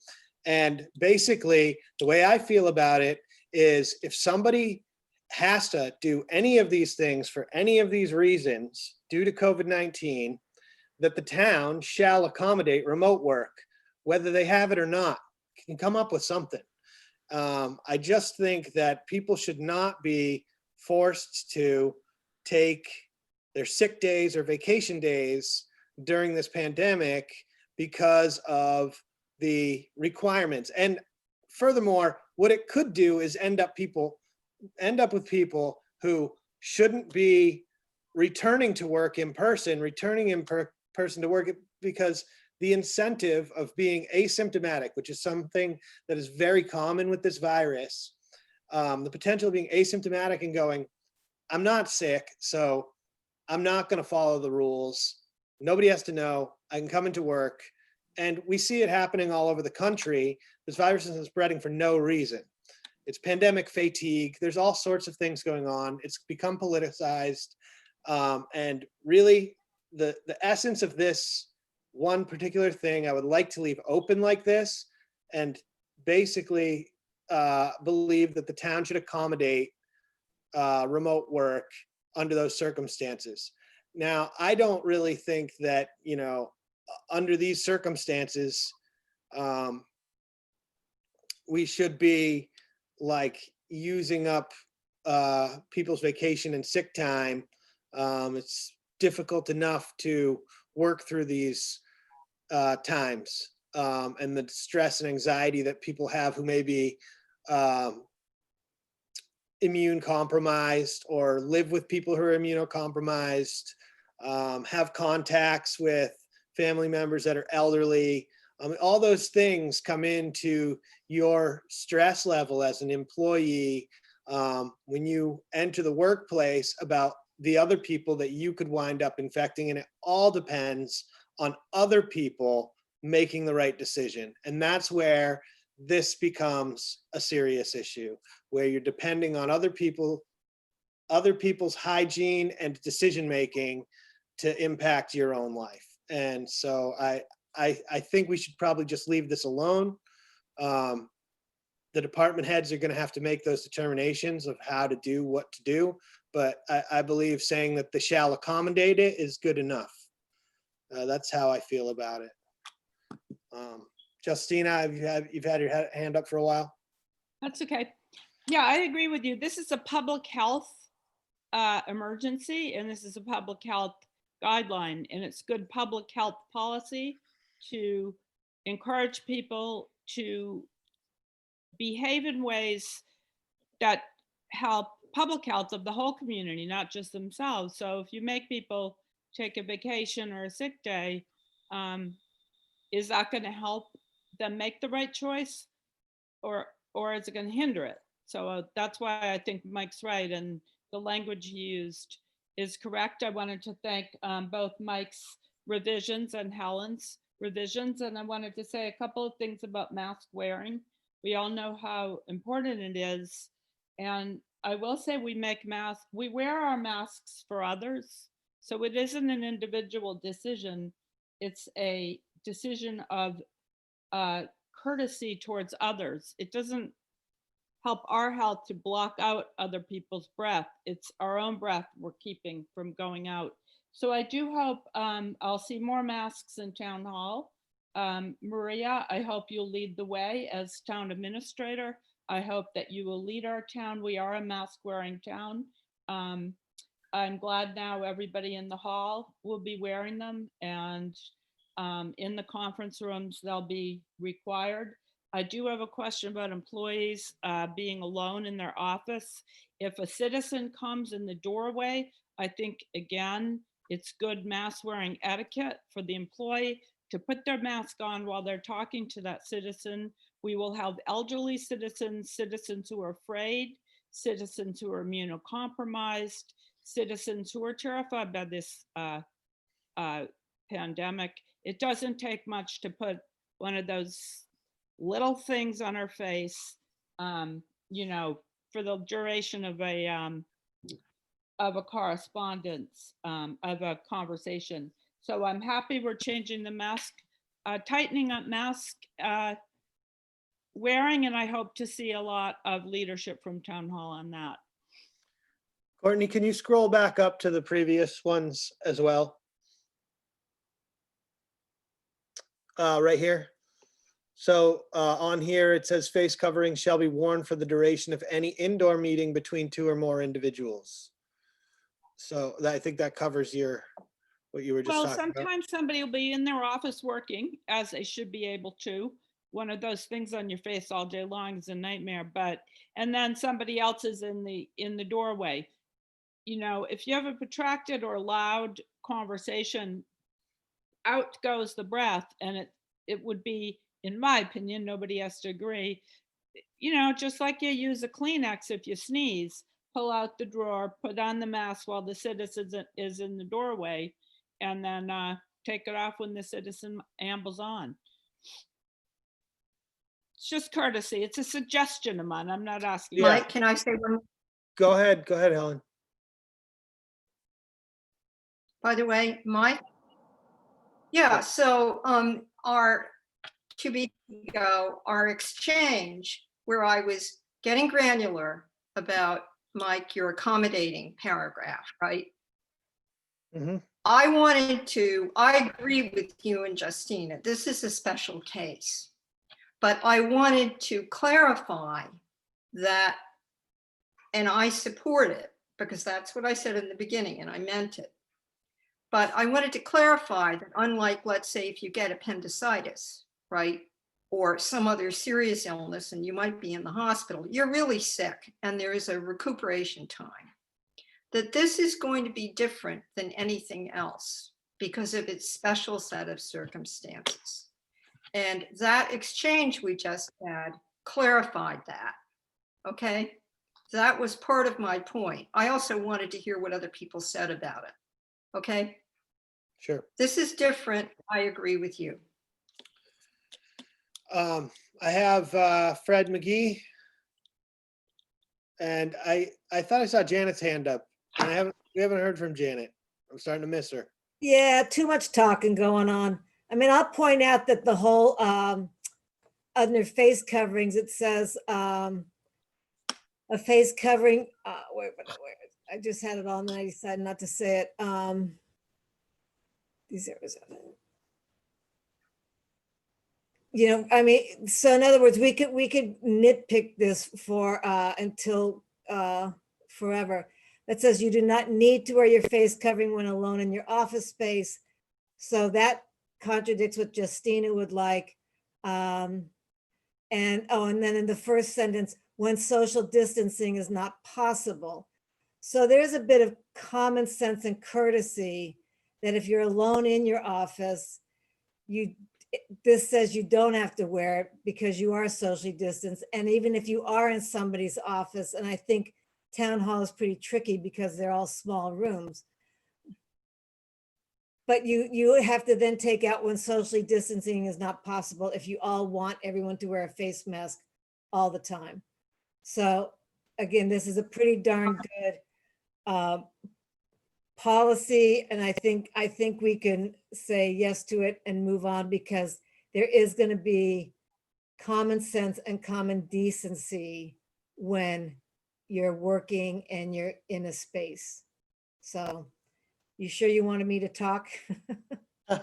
That's fine. Okay, Fred, I'm gonna go around Helen before I get back to you. Fred That's McGee? fine. Yeah, thank you. Couple of things that are considerations and not anything that has to be settled tonight, but there's a school of thought out there that this virus will become over the next 3-4 years an endemic reality in society like the flu is, except it won't have the seasonality necessarily. So it'll be incorporated into our daily life in ways that we have yet to necessarily figure out, which might include a whole recasting, societal recasting of the nature of work and what it means to work remotely and how you integrate with people who are working remotely. Stuff that I think has been happening in the corporate world before the pandemic for a number of years, but in a small town where you still have a central place like a town hall where people come to work is maybe a little less experienced. There are now people in town who have had COVID and have recovered, but we don't know exactly what recovery means. We don't know that you have antibodies, it means you can't get it again. We don't know that you're immune, and we don't know if they're going to be follow-on symptoms 2, 3, 5 years later, but there are going to be more of those kinds of people. We're in the early stages, and if it becomes part of the fabric of our lives, there'll be more people that we interact with all the time who have had it and gotten over it, and that's our reality. And it seems to me that one of the things that would be useful to do going forward, not tonight, but going forward, would be to kind of identify the kinds of work that work best remotely and the kinds of work that don't. There are some people who are equally productive or more productive in some cases, working from their house in their own space and can still integrate with the people in town hall or wherever their coworkers are without being a detriment to the functioning of the town government or the services or the departments. And we would be doing ourselves a service, I think, if we understand that we're going to have more and more of those instances and not treating them as should they take sick days or not take sick days, but it is just a reality. This person had it, they got over it, but now for the sake of their own safety, for the sake of everyone's safety, we want to give them the opportunity to make a distance if they have to and still do their jobs. That's all I got. Okay, Ryan? Yeah, so I have a specific question and then 3 things. The plan refers to tests. What specifically are the tests that are being referred to? Are they the molecular? Sorry, I can't say that word very well. Are they the molecular tests or the rapid result, or both? I think the state requires PCR tests. Okay, it would be good if the plan specified what tests are considered acceptable. And then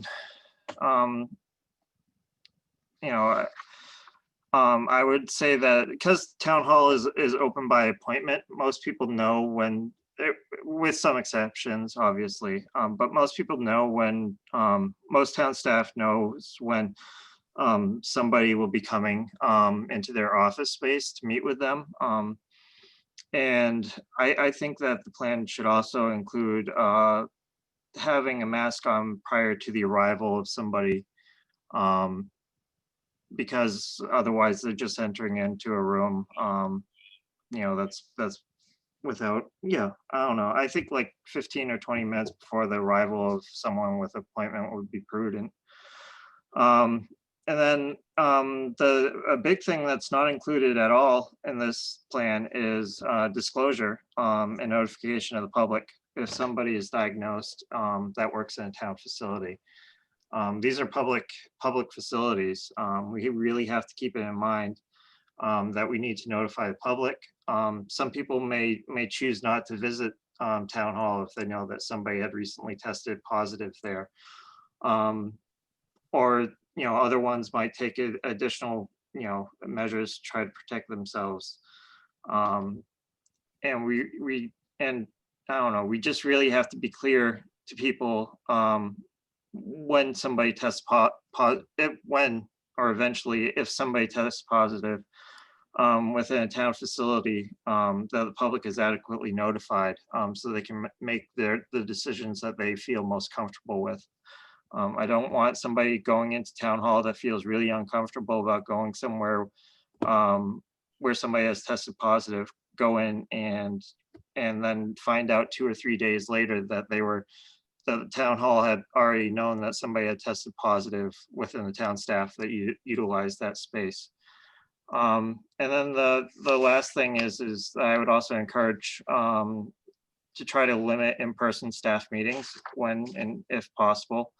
And I know that we're going into the colder weather months, but on the occasional nice day, it might be better to have staff meetings out somewhere outside, unless you're using a slide deck or something. It's one of those things where we just have to really be careful. It's good if the town sets a good example for everybody else, because we have to also remember that we are the ones that are enforcing these rules on other businesses within the town. And to hold them to a different standard than the town is not fair to them and not fair to the public and town employees. Otherwise, I really do like the plan. Thank you. Helen, you have one more? Yeah, I want to address one thing Brian said. Brian, if I'm in my office, let's say in one of the buildings, town buildings, and my door is closed and I have my mask on, if somebody taps on my door, they have to have a mask on already. And I put on a mask the minute I hear the tap on the door. So I'm not going to put it on 15 minutes before somebody shows up. Do you see what I'm saying? If there was an appointment, I could do that. But the point is, if somebody's in the building already coming to my office, they will have to have a mask on. The second thing is I want to address something which Janet brought up, which was very good, and it's easily repairable. I thought that I took the ambiguity out of the fact that outside, when you can't social distance, staff has to wear masks. But all we have to do there, to clarify it, Janet, is put a semicolon after public buildings. I'm looking at the first paragraph of face coverings, semicolon. And then outside, comma, staff must wear masks when social distancing is not possible. Make it totally clear. It's already clear. I think that's fine, Helen. The way it is fine. Well, Janet brought it up and she had a point. I thought I made it clear by putting the comma after buildings and outside by staff when social distancing is not possible. That is what it says. So we don't have I wanted to offer that. Okay. Okay. I don't think that's necessary. It says what it says. It's not wrong. And you pretty understand clear. what that means? Does everybody understand what that means? Yeah. Clearly? And it queried it. Yeah. Well, I Okay. think if you read it, it's clear what it says. And the other thing it says to address Ryan's issue is face covering shall be worn for the duration of any meeting, of any indoor meeting between 2 or more individuals. So that would be the duration. So as soon as you're in contact with each other to when you're not in contact with each other. Or in a room. So, but the other thing on here that wasn't addressed yet is HEPA filters with UV. They're relatively inexpensive. I added that in there. Provincetown and Eastham is doing the same thing in their offices. Given that our HVAC system is pretty poor in town hall, I would say, at bringing in outside air and circulating air and recirculating air between offices as well. I think it's important that those are purchased for offices. I think you can cover a relatively good sized space for a couple $100 And they're not foolproof, but they do reduce the amount of viral particles in the air over a time period. And they're definitely a helpful tool. There's documentation on it. HEPA particularly, the UV helps, but it does clean the air. It will make a better air environment generally in the office space, regardless for the duration of how long they last as units in there. But it's an inexpensive way to provide an additional layer of security. So I added that in there. Janet Drohan's on here too. She was involved in writing this originally. Janet, go ahead. Hi, everyone. First of all, I want to thank you all for the additional clarification on our mandatory standards in the Board of Health. It's been a very helpful conversation. And I just want to make one general statement. I think the long-term goal here, of course, is the safety of our employees and the safety of our town. But I think what would be the answer to these little things like, clearing your office 15 minutes before a meeting is, first of all, closing your door in your office if you have a private office so that you know someone is going to come in, as Helen just said, because then you can put a mask on and be ready. But I think the big thing we're looking for here is something that I call situational awareness, in that we try to foster in every workplace, which is going to be different for everyone and every different employee, a situational awareness of protecting each other and being in this together. It's not my space, it's not your space, it's our space. So I think each department manager and each employee has to look at what different situations do we need to look at so we can discuss how to maintain the safety for all of us. So that's all I have to say. Thanks very much. Okay, at this point, I would like to call the question. Would somebody make a motion? This isn't written, I don't think, Helen. Oh God, why do I have to do it? Okay. Because you're our most experienced member. You're our eldest stateswoman. Oh God, this is like passing the buck.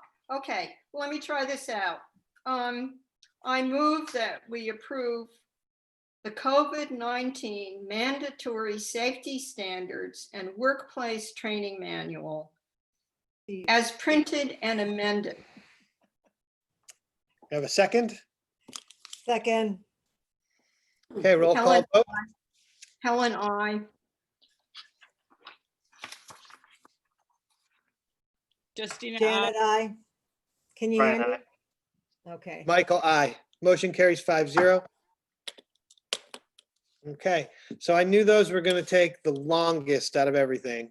So I think the rest of this agenda should move rather swiftly, but we'll see. We'll see. We'll Okay, see. Council on Aging. This is community boards, appointments and updates. We got the Council on Aging. Someone here to speak to this request? If not, then we can, Probably asleep. Yes, Yeah. Robin Slack is here, I okay, believe. go ahead. And Suzanne is too.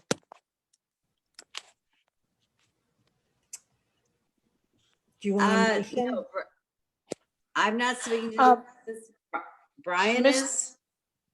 Mr. Chairman, it's Yeah. Suzanne. Hi, Suzanne. Brian Quigley, who is a member of the board, has volunteered to speak to this. Okay. Is he I here? don't know, I don't know if he's unmuted. Maybe we drove him off with that long conversation. We drove. Probably. Well, Okay. if Well, we Brian can is, talk about it with you. You want to talk about it, Suzanne? well, I'll just make a few comments to start off. There's other members of the board here to speak in favor of it. The discussion has been for many years to expand the catchment of the people who actually use the COA. And right now, there's over 1,300 people who live in Wellfleet who are age 60 and over. And we probably, on an average year, see 400 of them. Now, granted, we see 400 of them so many times, we have about 11,000 contacts with the various people who come out in and out of the building for the activities for the exercise. But most of them are 75 and older, and the board is trying diligently to appeal to and not threaten those people age 60 to 75 who don't want to be identified with a building that identifies them as seniors. And I think the desire to change the name of the building is to make it more encompassing for all age groups. Right now, there's only 2 programs that we offer that are restrictive for people 60 and over. One is the legal advice, and the other one is the AARP tax advice. So that there's very little that people younger than 75 will be welcome to come in the building for. It's also step 1 of a desire to offer different activities, and the board is talking about expanding hours. I'm not sure how you can expand hours without expanding staff, but that is a discussion that needs to happen once the board has started the name change process. And more recently, the Assistant Council on Aging Director, Terry Frazier, has volunteered to spearhead a 5-year, the creation of a 5-year plan for growth for the Council on Aging and for activities in our building. So that I think this is the beginning of something as opposed to an end in itself. I'll stop with it there. Okay, Ryan.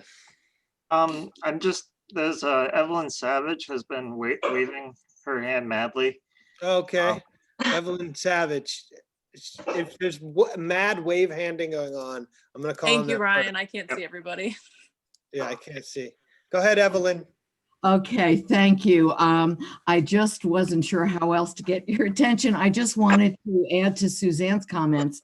I think you have the memo that from Robin Slack, and I'm a participant in many of the programs at the Senior Center and have been since I came to Wellfleet when I was 65. And it was hard to get over the fact that it was called a senior center, because even at 65, and I'm not going to tell you how long I've been here, I didn't see myself as senior.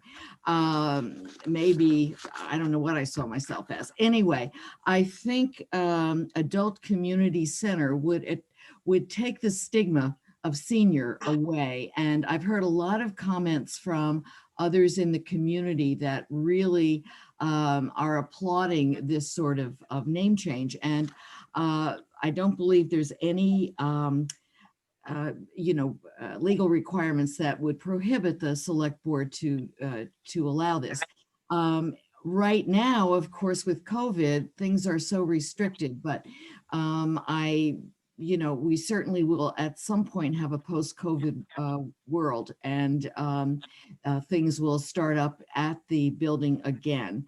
And I would very much hope that you consider allowing the name change from the Wellfleet Senior Center to the Wellfleet Adult Community Center.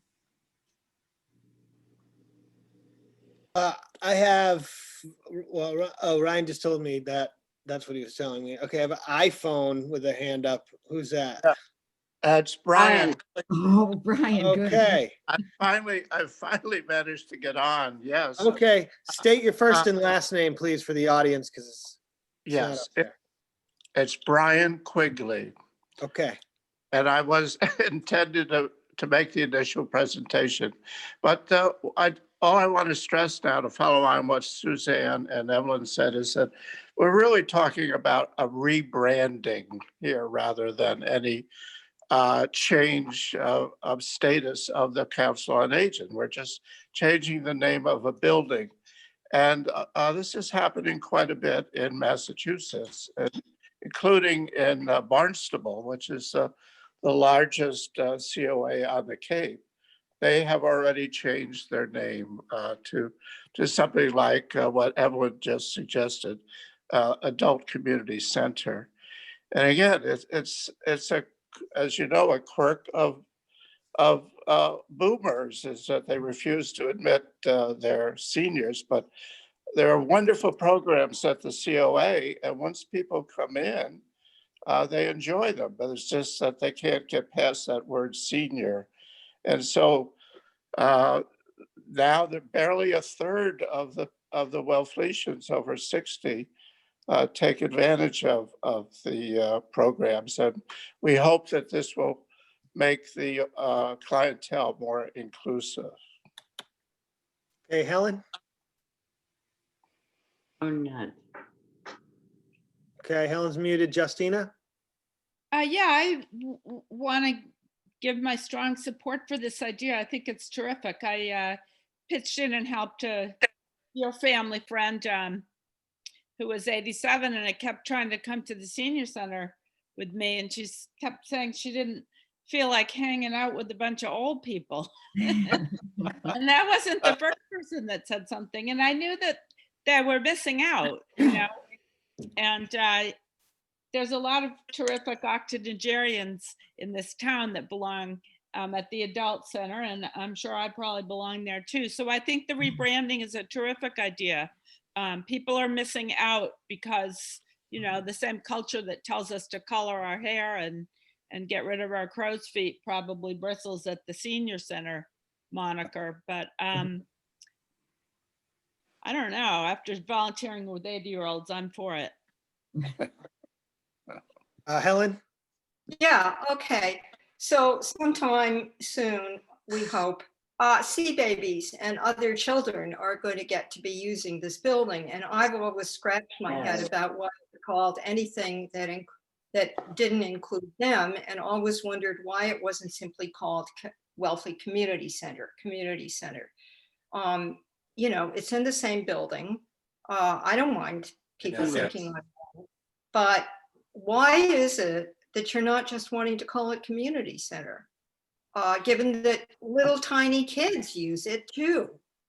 And I've been at occasions there where there were lots of people who were under, you know, 20 different kinds of events.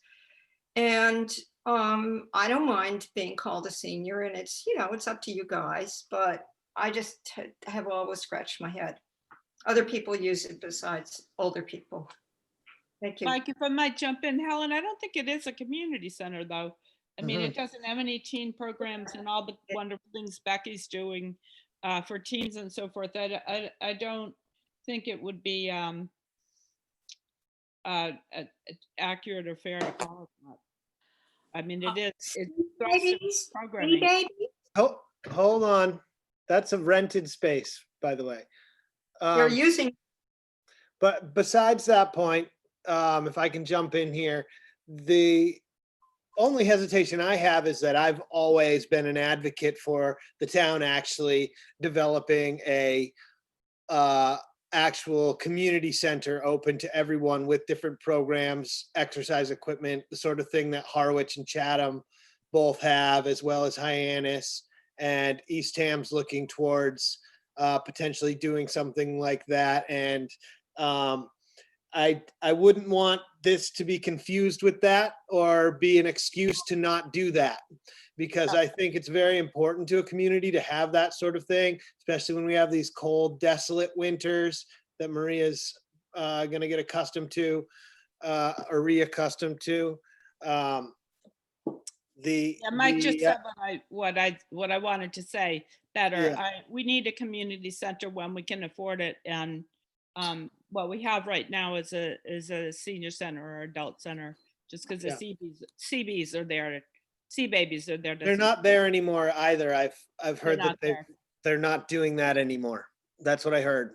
They've closed that, maybe temporarily, maybe for good. But regardless of that, that building was set up with a certain had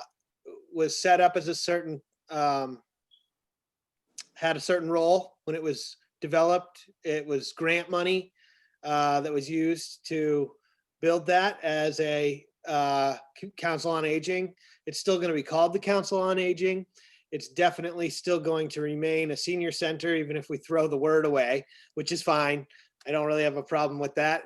But my only concern is that this sort of becomes some sort of excuse not to put forward an actual community center that has the types of facilities that that aren't directed towards, I'm sorry if I offend anyone, seniors. Yeah, other than that, I don't have a problem with it. I think it's kind of sounds a little wonky to say adult community center, but whatever, you know, you guys want to get called. Maybe when I'm a senior, I'll want to be called something else too, like a freshman or something. Yeah, Suzanne, you got your hand up.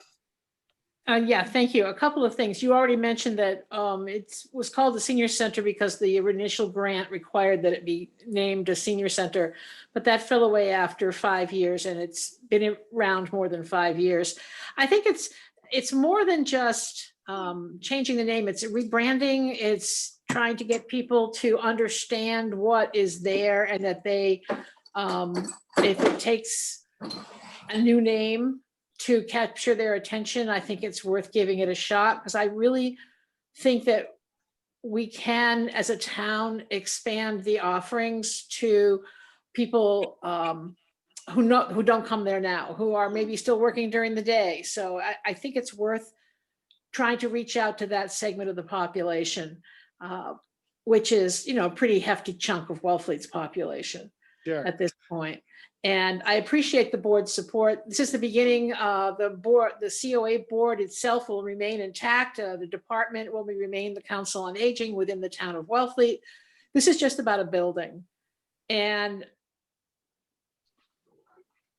I agree with Justina. It'd be lovely to have a community center, but based on current economic situation in town and in the Commonwealth and in the country, I would say it's going to be a while before the town has an appetite for construction of a large building at any point.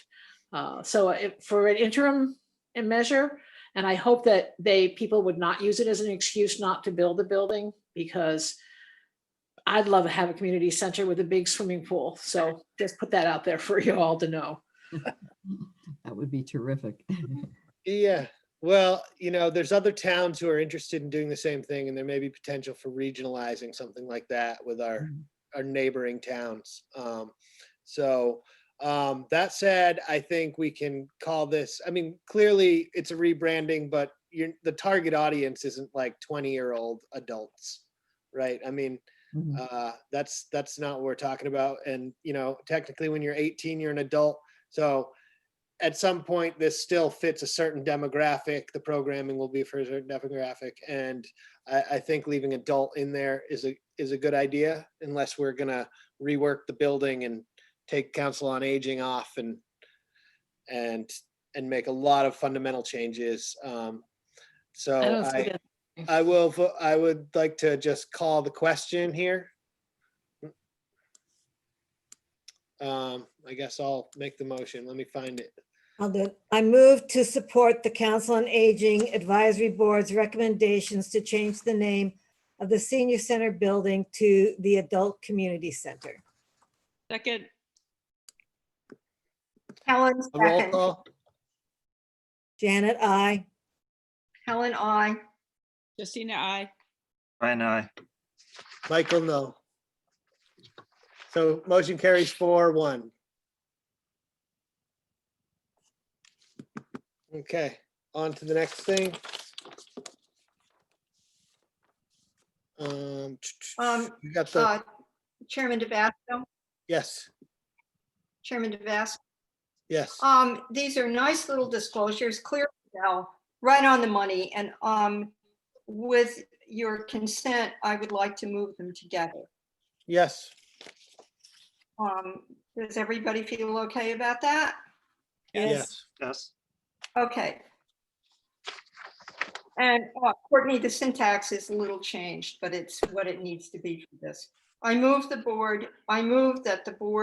the select board has determined that the financial interest of Sonia Woodman and Melissa Yao is not so substantial as to be deemed likely to affect the integrity of the services which the town may expect from them as members of the Rights of Public Access Committee. This disclosure is dated October 8th, 2020. Oops. Melissa's, and these disclosures are dated respectively October 8th, 2020 and October 7th, 2020. Second. Roll call vote. Helen, I. Janet, I. Christina, I. Brian, I. Michael, aye. Motion carries 5-0. Okay, Municipal Affordable Housing Trust Fund. Oh, God. Actually, before we move this, I'd like to take something out of order. Josh Retzema's been on here for a while. I'd rather not keep him on for a while, for much longer. So can we move the request for seasonal allowance of direct sales of shellfish letter up first? Okay with me. Okay, so let's do that. So I just want to point out that under the rules set forth for conflict of interest, I do not technically have to recuse myself from this, as it represents the interests of over 10% of the town's population. But I think, given the fact that it would sort of, if this were to go through, it would sort of be a direct financial interest to me in a way that I feel like it's appropriate for me to just recuse. I don't think it's necessary for me to contribute into this discussion, this particular one, but I reserve the right to speak on shellfish issues that I am allowed to under that significant percentage exception. So that said, I'm gonna put Janet Okay. to chair this section. Go ahead, Janet. Very good. So you're all familiar with what Ryan has presented us. I guess one of a couple of questions I have, Ryan, is who or where is the oversight and the responsibility for this? That's one question. Okay, so I've been working on guidelines. I've sent out, I think, 3 different versions of them so far.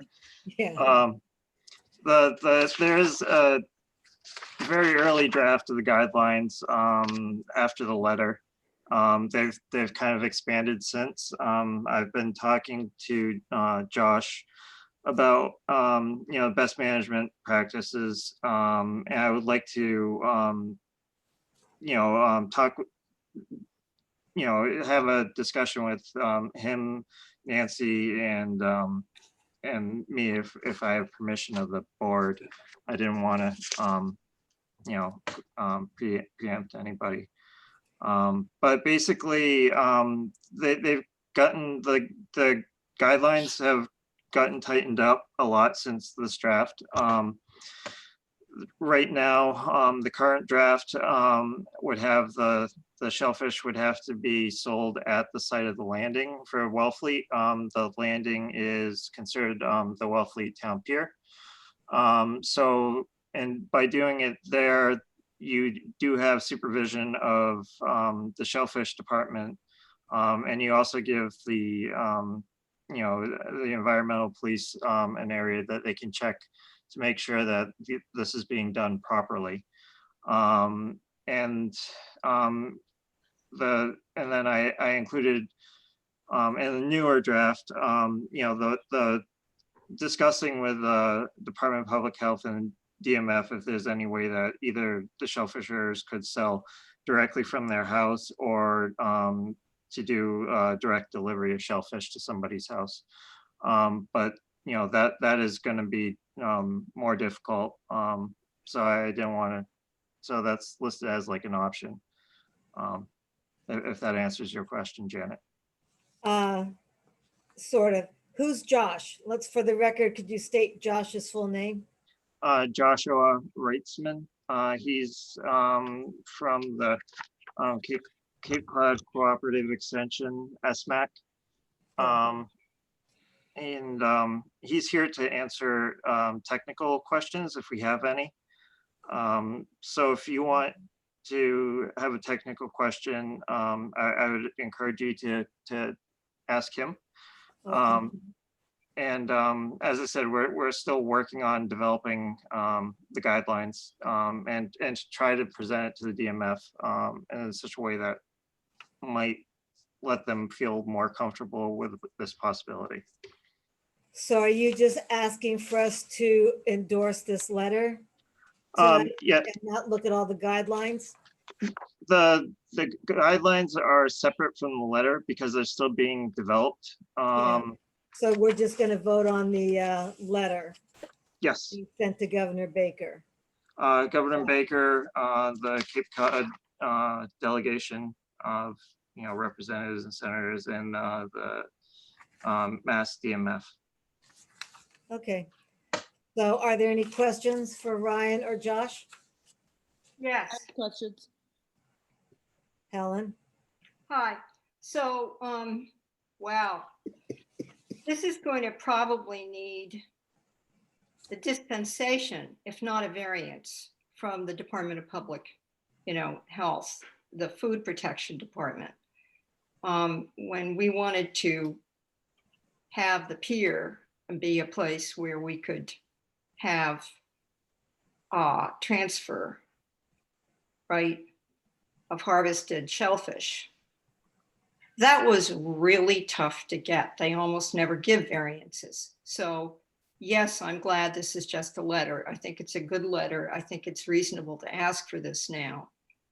But I hope that going forward, that whoever is trying to get this into some documented language, which is what the Department of Public Health, the Food Protection Department, I think still Mike Hickey's son, whose name I always forget, Eric Hickey, I think he's still in that unless he's moved to another agency. But they are the ones, I think, to talk with about this and be sure that they're copied with this, because it's a good idea. But again, they are so picky about this kind of variation that it took us years to have it approved. And Nancy Chavetta can attest to that. Can I ask through you, Janet, what Nancy's sense of the process is? Yes. Just to fact check myself. Sure, she's on here. Nancy, you here? She is. Okay, good. Hold Go on. ahead, Nancy. Sorry. Can you see me? Yes, and hear you. Oh, geez. I don't know what I did here. You're I can good. hear you. Okay, You're I good. can't see it. So Ryan forwarded me this information last Thursday evening. I have spent an extensive amount of time on the phone with Josh from the county, with Lillian Green from the Barnesville Assembly of Delegates, with Eric Hickey from the Now you cut off.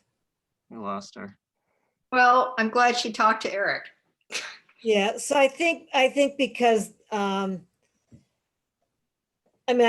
we can't really approve the guidelines. I think this is a great idea. I mean, I've always wanted this, and I don't even eat oysters or shellfish, but I think it's really practical and a good economic choice.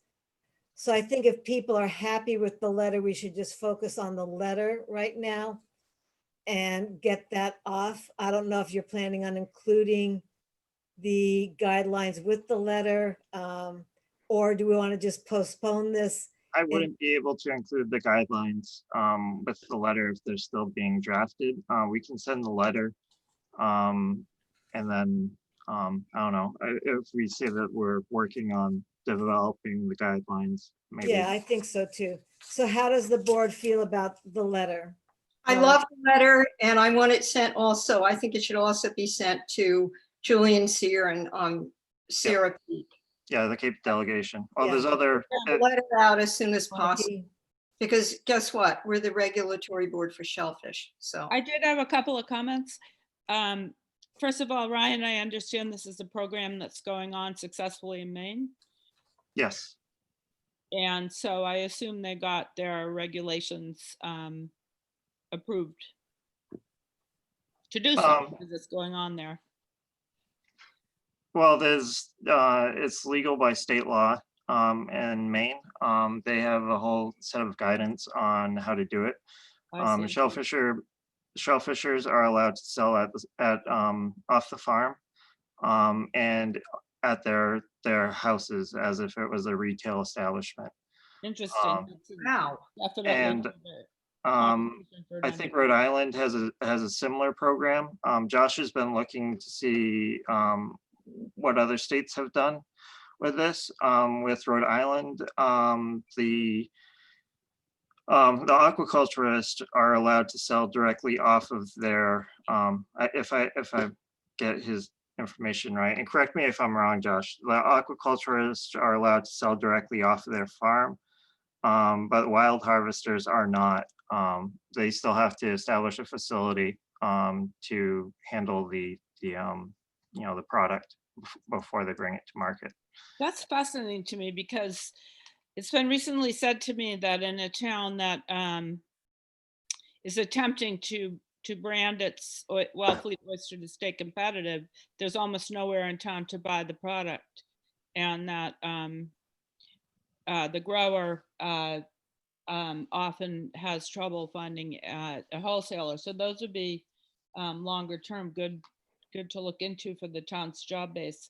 But I just also want to point out the obvious that everyone knows. We're off of ice season. We're off of Vibrio. It is colder out, so the risks for shellfish handling, of course, are different than in the summer.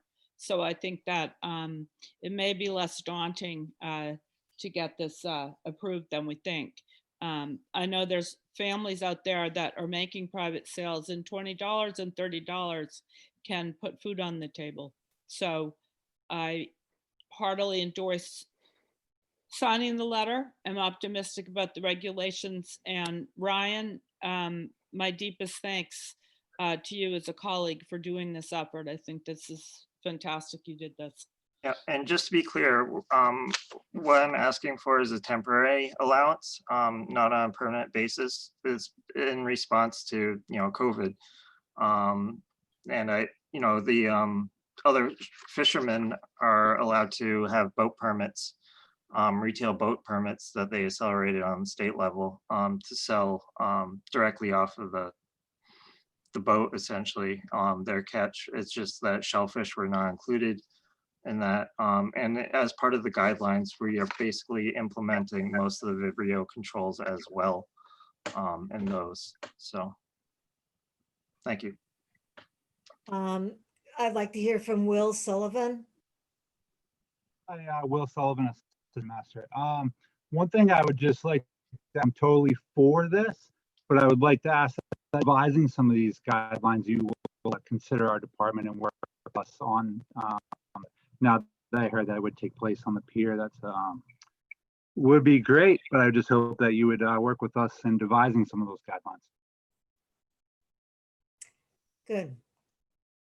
Do you hear that, Ryan? Yep. Nancy's back as well. Okay, Nancy. All right, so sorry about that. I don't know what happened. So the goal here is to help shell fishermen sell their product. There is a surplus on the flats. They're not going to be able to pit it. And I think that this is a good effort to try and go through the governor, since the DMF has already responded to the Wellfleet Shellfishermen's Association saying they can't do it. So this is, like a next try. And I would like some guidance from the select board to be able to work with them to come up with a set of regulations that more closely addresses what DPH and DMF are looking for. That is the Department of Public Health and the Division of Marine Fisheries. It's not a town thing. It's a state thing, and they answer to the feds.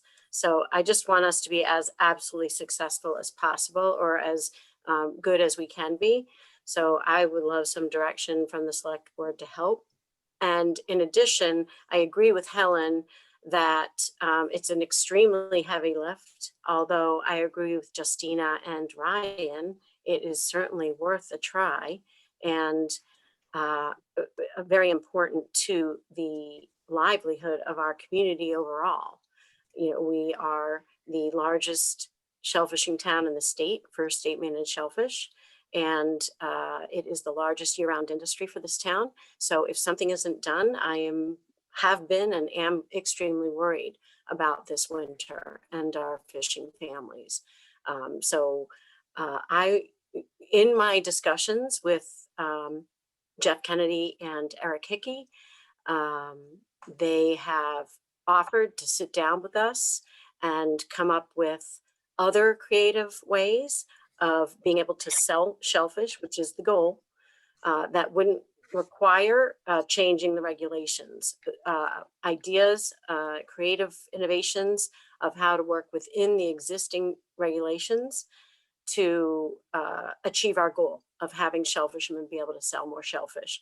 So while I support the direction of the letter and that one prong of effort, I think that we should look at as many different ways as possible, because if I just don't see it as happening quickly, and we need help quickly, right? It's November almost, and it's soon going to be the dead of winter. So I would like to also suggest that we take these two state agencies up on their offer of sitting down with us and coming up with some other creative strategies. And it's been done on Martha's Vineyard, and it's been done on Nantucket. And it involves sales direct to consumers through a dealer. And there's a lot I could say. We don't need to say it here. I would love to be part of a working group with the Wellfleet Shellfishmen's Association to try and make some other, perhaps quicker things happen, because time is of the essence. Okay, so you will take that upon yourself to organize that? If the select board If we go for it. Yeah. directs me to do so. So I would like to move, I see some more people want to comment, but I'm taking a big guess saying I can't imagine anybody here not wanting us to go forward in some way with this and to move it on. I would take a motion to direct our shellfish constable to research and coordinate with National Marine Fisheries, and who else? DMS and Department of Public Health. Yeah, Department of Marine Fisheries. With the Division of Marine Fisheries and the Department of Public Health. And Department of Public Health to look into that. I'll get you, Justina. Yeah. And that we also approve of writing the letter that Mr. Curley has written, and getting that started on that end. Is anyone in agreement with that or disagreement? Yes, two separate motions, please. Yeah, fine, but you're all for it, right? Oh, yeah. Yes, Okay. and if I may, Janet, through you to Nancy, I had just a quick question. When you said that Nancy's going to do that, Nancy had said she was looking for help from the select board, and I wanted to make sure that I understood, if I had heard correctly, that I understood what it was that Nancy was looking for the select board to do in helping her in her effort to work with those two agencies. So let me just interrupt and say that it's me working with the two agencies, but with the Wellfleet Shellfishmen's Association. Like, I can't do this without the shellfishermen themselves involved. So Are you looking for the shellfishermen are usually the ones that have good ideas. And if we can sit down as a working group, then that's one avenue of trying to work within the current regulations for some quick fixes, which we might be able to do. They said that they would do work as quickly as possible to approve things. The separate other, fork in the road is the letter to the governor, and still trying simultaneously to put some pressure from above on the two agencies to allow this type of a outside of the regulations. Pressure from above that's- being, okay, so you'll tell Right. us. So if you- on that part, I think that sitting down and looking at some of the regulations and what exactly, I mean, I think Ryan and whoever worked with you on this did and Josh, fantastic job of putting, pen to paper. But I think as Ryan and I corresponded via email, the more that we can look at the current regs and address the things that they worry about, the better off we're going to be. And, we haven't really had a chance to do that because this just came across my desk on Thursday afternoon. Got it. But, Okay. so it's two things, right? Trying to get the letter to the governor, working up a set of guidelines that before, I guess, you send it to the governor so that you have something in hand, that you have something very solid because he's going to go right down to his agencies to ask for help. And then on a parallel track, work, you're working what with is it? Ryan on that? do as a community? And you're working with What? Ryan on strengthening that? We have not yet, but we will. There's a plan. We just started very, very, very brief. I need direction from No, I the was just select. trying to. Yeah, and I would need permission of the board, because Right. otherwise it's. Right, so that's what we're doing. We're giving permission tonight and I want to say, Nancy, that out of your work, if you come up with regulations or guidelines that need a quick approval, I don't think the select board would mind having an emergency meeting just on that, if you needed something in writing. Okay, so is Helen ready to make those motions? Yeah, and Nancy, I'm going to include one group that you didn't because we have to, which is the Shellfish Advisory Board. Okay? Mm-hmm. Okay, because they are who we have to hear from. So I think even though they're having a moment now, they've got a quorum and they need to be. Okay. Yeah. So here's the And motion. I just want to say one more time, this is like, we as a town, you can direct me to help out, but these are state regs, which, it isn't, the town regulations are not going to change necessarily. These are state regulations. that. I don't have control over them. But this has to do with their charge. I move that we direct the Shellfish Constable and Select Board member Ryan Curley, because we have to delegate him, okay, to work with the Department of Public Health, the Division of Marine Fisheries, the Shellfish Advisory Board, and the shellfish community, including the Wellfleet Shellfishermen's Association, to legally facilitate, legally, what's the verb, Nancy, legally implement, Propose. to legally propose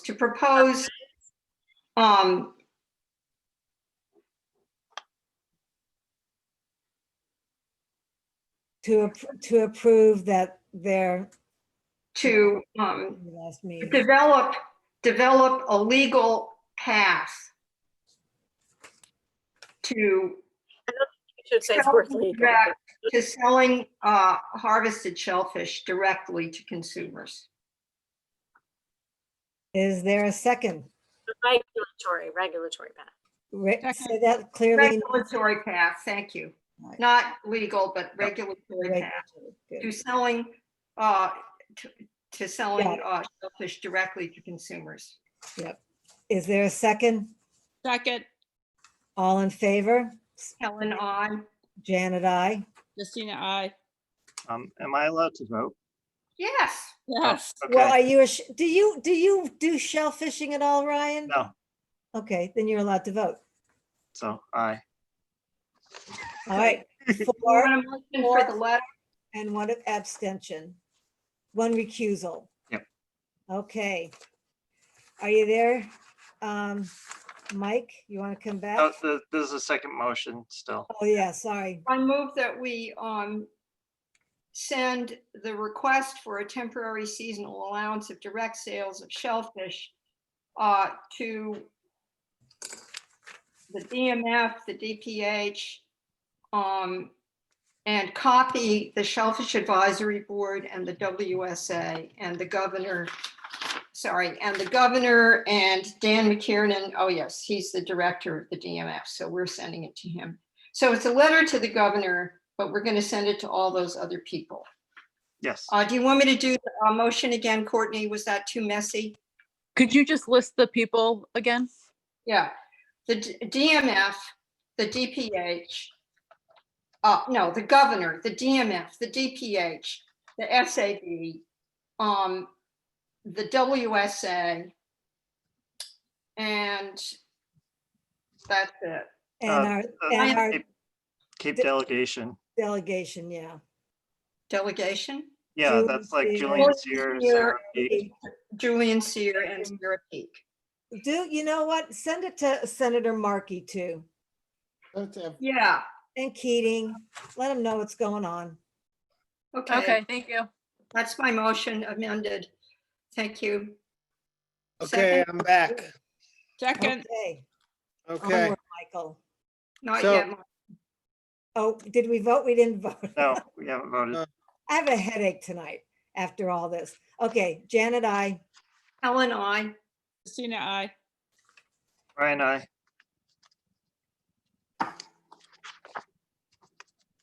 Okay, 4, and 1 recusal. Did you get that, Courtney? Who signs it? Are we all Yes. signing the letter? Yeah. Or wait, I move, okay, I'm gonna do another motion quickly.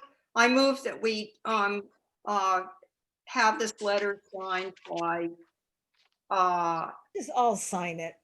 the vice chair, Janet Reinhardt, on behalf of the board. All right, fine, good. Let's have a second. I'll sign it. Wait, let's say All in favor of signing it? Helen Of on, the chair signing it? Helen on. Janet, I. Brian, I. Justina, Ryan. Justina wants to sign it or doesn't want to sign it? Oh, yeah, I think we all should sign it, just, I. I do, Yep. I do too, but I don't, Okay, but maybe you guys people are afraid of going into don't town get hall, I don't know. I think we should deputize Helen to sign all our names. Yeah. You think I can duplicate Ryan Curley's signature? Yes, you're an artist. All right, so anyhow, yes, we're all in favor. We'll leave it up to Courtney whether she wants us all to sign it or just me. I'll put it in the No. office. You all do what you want. Okay, No, I'll leave it in. Good. It won't go off for weeks. Let's have Janet sign it. It goes off. Swish. Okay, all right. Thank But you. I believe so. I believe Sad. the motion was that the vice chair signed the letter on behalf of the board. It was seconded. So if you could just vote on that. Okay, We did.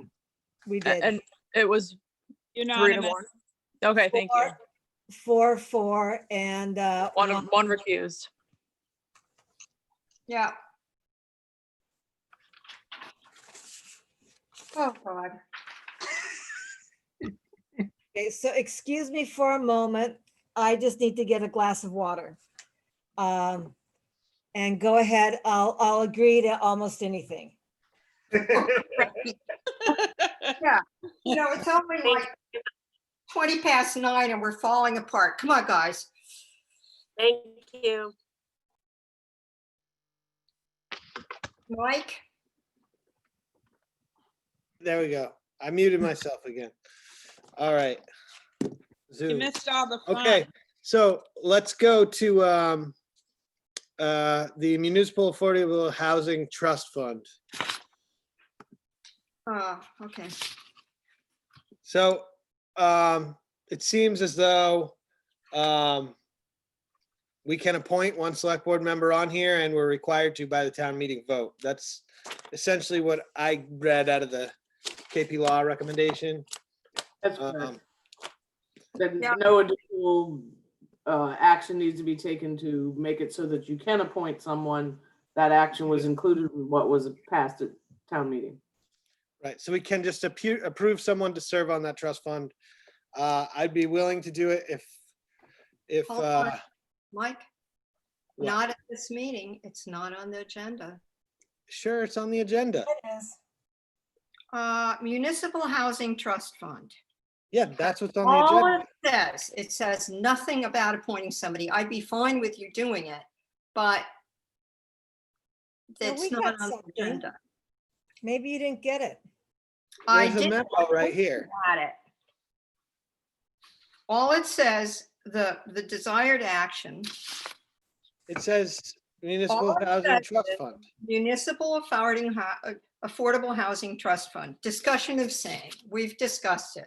We can do that because if we take it under town meetings knows, which we did, we can appoint, just like the same way we did a while back for Janet and I being able to be on the executive council for that intergovernmental committee, but never mind, we did it at town meeting, just like state law requires.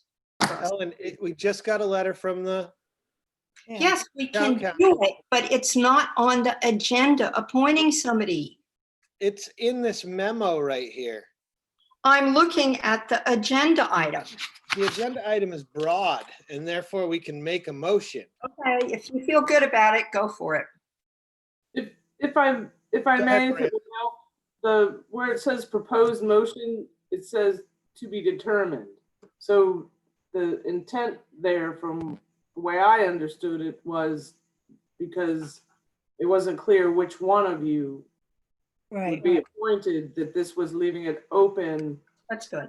for you to work together to make such a motion. But Yeah, but I agenda was item- just going back and getting the legal clarification to make sure we didn't need to actually take the appointment back to town meeting, that we've covered that in the article that was passed at town meeting in the first place. Mike, do you want a motion to appoint you? Well, if the board so chooses. Well, we can vote you down. I move that we appoint Michael DeVasto. Wait, I had a Go ahead, comment. Justina. I hate to be a naysayer, but you're already chair. Are you sure you want to do also this? Well, I don't think it's a heavy burden. Yeah. Housing. Find out, yeah. Well, I think affordable housing is really one of the key issues for me and why I ran for this this seat on the All right, board. I hear the lilt of enthusiasm in your voice. I'll rest my case. I mean, do I have time to do it? Not really. Can I make time? I will. Gotcha. But I think it's an important thing to me that, and it's a primary objective for me as far Okay. as my goals. So I think it's in relation to that anyways. So. Well, we're lucky to have you. Yes, it's good. So was there a motion made? No, I was waiting to make sure that everybody wanted to do it. Okay, And I have one comment after we vote on it. So Mike, you're saying yes? Yes.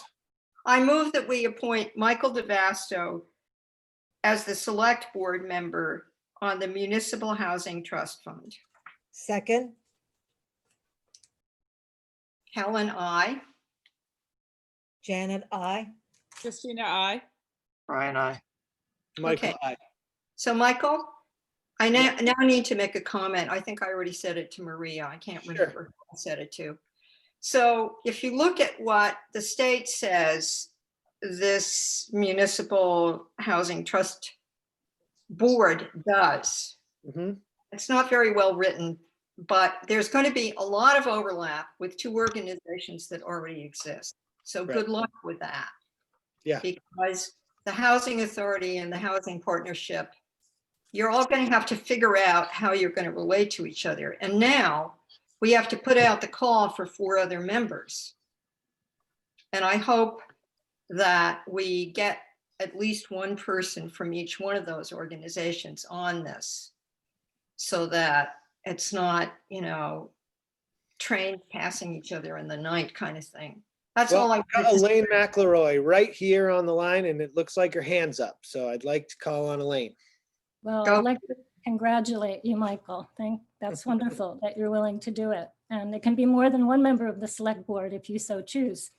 But I guess I would just hope that potentially, now that you have been delegated to do this, you could maybe meet with one member of the Housing Authority, myself and Gary Sorkin from the Local Housing Partnership. So we could tell you what we've learned from other towns and, you know, help answer any more questions and move it ahead. Okay, So, gladly do that. Yeah. yeah. Just set up an email and I'll try to enter the date correctly in my phone. Thank you. Mhm. Mr. Chair, Lillian Green, as. Yeah, Lily, go ahead, Lily. Her hand's been up for a while. I Yeah. wasn't sure if I it don't was think you put it down. still up and she hadn't put it down. Yes, thank you very much for calling on me. I really appreciate it. My hand has been up for the entire conversation almost that you've had as far as the letter to the governor is concerned. You know, given the fact that you're going to be copying all of the various entities, I would sincerely request that you would add the Assembly of Delegates to that. I know the letter can be forwarded to them, but it would be very helpful if it's also sent to the Assembly of Delegates, especially since there is a resolution with a similar letter that's coming before the Assembly that I've worked on very hard. And I think having your letter would also help to pass that resolution and letter going out to the governor. That's off the subject of what we're on, but I will allow, if the board would so choose, to send it to the Assembly of Delegates. Certainly. Yeah. Great idea. Okay, do we need to vote on that or can you just send it, Courtney? Copy. I'll just consider it under the Cape Cod delegation and send it. Okay. Thank you very much. I appreciate it. And we do need an official vote. We had a motion in a second, but I never got the full vote count for the for your appointment to this, Michael. No, we voted. Not all of us. No, I didn't hear everybody do the roll call. Oh. Janet, I. Helen, I already did. Christina, I. Brian, I. Michael, I'm pretty sure that happened. All right, thank you. Could have been a dream, Michael. I guess. Why are all the guys wearing plaid tonight? It's a Wellfleet thing, I think. Everywhere I go, everybody's in plaid. It's fall. Okay, on to the next agenda item here. We've got the stairwell. So this came up before. This really, I just don't see why it's taken so long. It definitely got lost in the shuffle somewhere. I've followed up several times with the previous town administrator on this issue. Really, the original request was to donate a stairwell to the town on town property that would link the Historical Society and the town hall parking lot. This is already a trodden path full of roots and debris and leaves. Also, potential erosion from rainwater because it's a hill that's a beaten down path with not much holding it together. So I'm not sure why we can't just accept a gift of a stairwell to be built and maintained by the Historical Society and Museum. I don't see why this needs to be a complicated situation. I don't see any reason why you can't either. I mean, we've accepted gifts before. Eric is on here, Eric Winslow. There we go, if you can hear me. Yeah, we hear you, Eric. Yeah, that would be great. I think the COVID and everything else, but this all just kind of halted, but we're moving forward with the work on the building itself, and we would very much like to have this stairway in place next spring when we open up again. And if the weather holds, we could probably get a lot of it done this fall. So that would be great if we could move forward. And you guys are handling building permits and stuff like that? Yes, I did approve the plans with the previous building inspector, and it's my understanding there's a new inspector coming on board in a week or two, and I would clear it with him as well, get the permits and get the okay on the design and everything. So yeah, we definitely get that all in place before we do anything. I would also add that Eric is an extremely accomplished builder, and we're very fortunate to have someone like this on a project like this and willing to do this for the town. I certainly appreciate it, and I don't know how the rest of the board feels, but I think it's a win-win here. Maybe attracts more people to the Historical Society where they don't have much parking. Got Janet. I have my hand up. I Yep. know that, okay, the history of this is that this came before us, and then it was kind of in the middle of getting ready for town meeting, the end of February, getting warrants together, and then COVID hit, and I think it just got forgotten.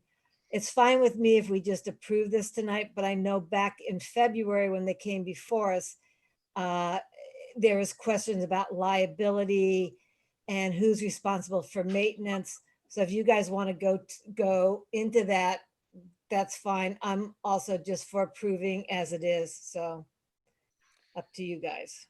Those were some of the questions. Yeah, I got Helen here. I know that, the town carries liability insurance on its property. So I don't think that's really an issue. We've got stairs all over town. And I think this is just a cleaner way than basically, if this thing's built up to code, then it's a stairway that's built up to modern building codes. And That's the way I see it. And the pathway there right now is potential liability. There's roots and Okay. leaves to slip on, and old people with canes, and who knows what else. So Adults with canes, Michael. It's not seniors. It's adults. Sorry, I'm sorry. But yeah. So yes, I would be more than happy to make a motion. I think we would have to make an motion to accept the gift. Yeah. And then I think from there, everything would have to get worked out. I got Helen here on the line next. Yeah, this is all good. There are two questions that should be answered, but I would be happy to accept it as a gift. The first is this, accepting a gift. I was trying to remember today what you do. I know that something happens at town meeting. I can't remember if it's a general acceptance of gifts, but there's typically an article. Did anybody manage to look that up today? I didn't, so I'm not blaming anybody else if they didn't. We accept gifts like this. So if it's on town property, we're going to be maintaining it. They're going to pay for it to be built, and it'll be our liability. That's fine. Which one of us said stairs all over town? You got that right. But thank you for all the maps, by the way, Eric. But doesn't it go up onto, whose property does it go up onto? Can I ask you that through Mike DeVasto? Does it go up onto the Historical Society? It goes directly to that property, yes. That's what I thought. So this is going to be a stairway that's on town property, built on town property. And I think it's a good thing to have because like Mike said, people go up there, I do. But is the Historical Society going to give us something in writing saying that it can then be used by the public to access their property and walk through it? Okay, see, that's kind of important. We're coming up onto your property, and that is just something that needs to be clarified, I think, in accepting this very generous, very appreciated gift, because we don't own that. And the public is going to use that, and they may not want to go to the Historical Society, or the Historical Society might be closed. And then they'd walk onto Main Street, right? It's going to be something that people pass through. So that has to be addressed. Can I respond to that? Yep. I think that's fine. I don't know that we need necessarily an easement or a legal easement of some sort, but I would think that the Historical Society would have a letter of agreement about the use of that. Quite a few people go through there. They go to the farmer's market. They go from the parking lot through there. So there's a lot of traffic already, and it hasn't been an issue before. So I don't think things will change too much. But Well, I would and think that- also about maintenance, we have agreed to maintain it. That was a concern with the DPW director, that he would have to shovel it if there was snow.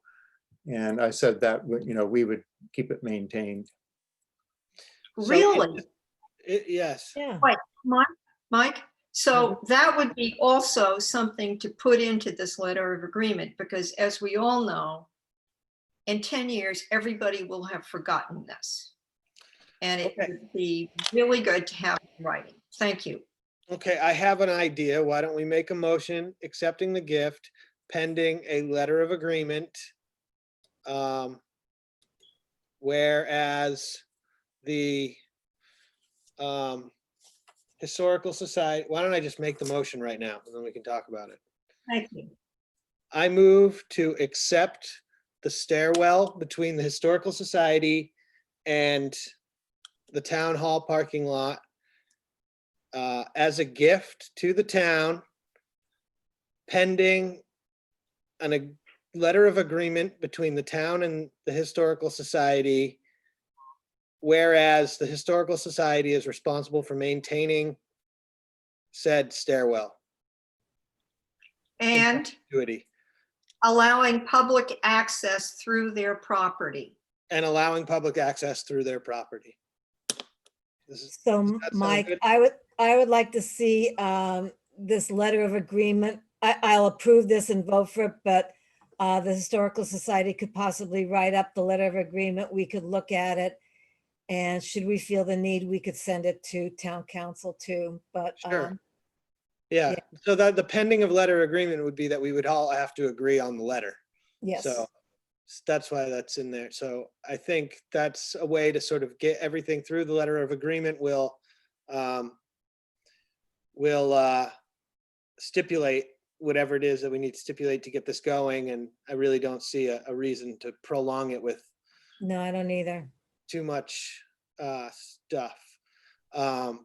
And the other thing that I would say is that, I don't think there's been any documented permission of use between that area before, which would potentially put this at a prescriptive easement anyways through that property. But that's a whole legal issue. And I think by doing this, it would become actually a permissive use by paper, and that would be good. So can we take a vote? Oh, Kathleen has her hand up. I'll let Kathleen speak. I just noticed her hands up. Kathleen? Good evening, board. I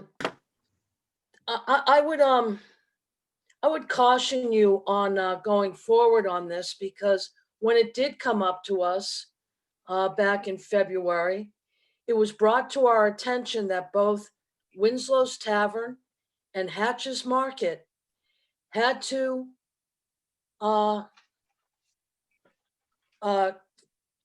obtain easement agreements with the town of Wellfleet for egresses that abutted town property. This didn't get shelved to the side because of COVID. This got shelved to the side because our previous town administrator never got a ruling or an opinion from KP Law as to how we needed to go forward to allow the Historical Society to egress town hall parking lot with an easement agreement. Having said that, if you look at their plan for the stairs, the pitch of the stairs, the fact that they might get used at night and might not be lighted or maintained during snow, that would put the liability of this egress, a new egress, open to the public on the town. I asked in February that the Historical Society indemnify the town against any liability. Do not put the liability on the town for this egress.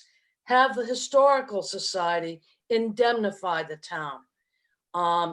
That just makes legal sense. There's no one that doesn't want to see this happen. We all think it's a great idea, giving access to the Historical Society and parking and all the rest of it. But you've asked several businesses abutting that parking lot for easement agreements. How can you ask those two people for easement agreements through KP Law and not ask the Historical Society for the same agreement? We simply need to go to KP Law and get an opinion on this. Okay, I appreciate that, Kathleen, but this egress already exists. It's a different situation. This is a nonprofit, not a for-profit business. There's already an egress down there. There's no need for an easement if they're donating a set of stairs to town property across an easement that already. It's not a legal egress. It Mike. doesn't need to be an easement. It does not need to be an easement. There's no need for there to be an easement if we retain town property. There's stairs all over town, including in town hall. There's no liability on the town that doesn't already exist if the stairs are built up to code. If the stairs are not built up to code, then there's an issue, but they will be built to code. There's already been lighting plans put forward to the board, and this is pending on a letter of agreement that both the Historical Society and the town would agree to. It's simple. This is town property that's used as an egress currently. People use this path every day. I've used it several times in the last month. So there's something already there. I mean, this is a gift of stairs. This is one way we can do it. It's the easiest and simplest way to do it. And I implore the board to actually move forward with it. Go ahead. Yes, Kathleen, you make a good point, but there is one major difference, which is why I asked for that language to be put in this letter of agreement.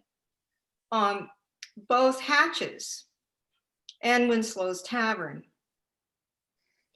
don't have egress and ingress, in other words, don't have people using the stairs and going to Main Street across the property of the Historical Society. In both cases, Hatches and Winslow's, that is the destination.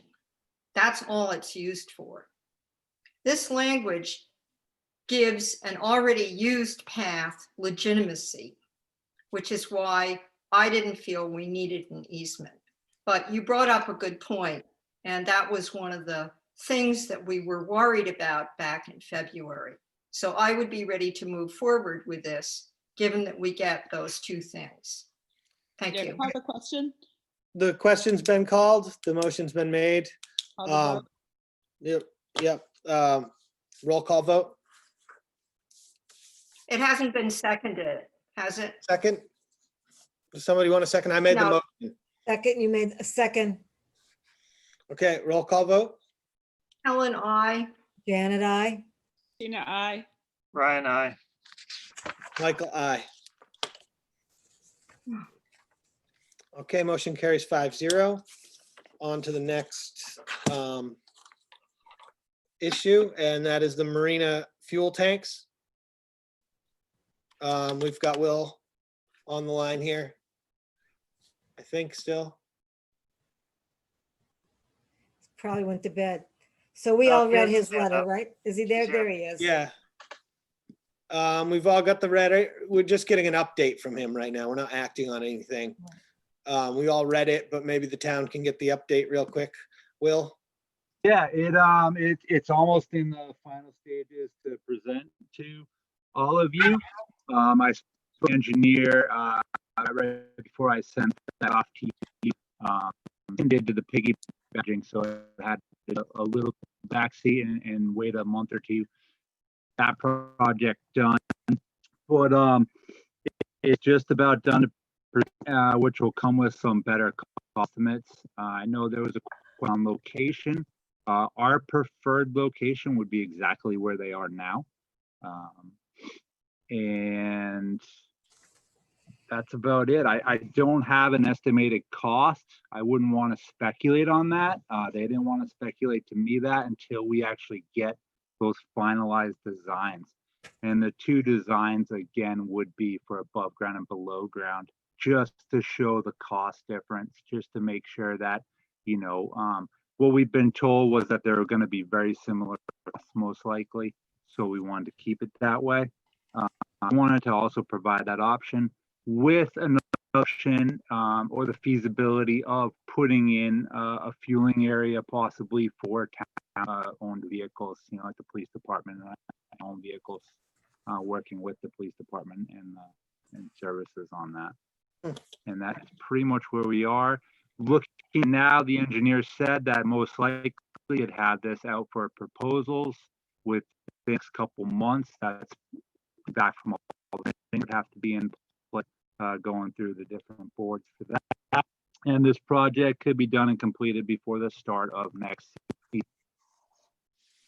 Sorry, you cut out there a few times, Will. Did you say before the start of next summer? Yep, correct. Okay.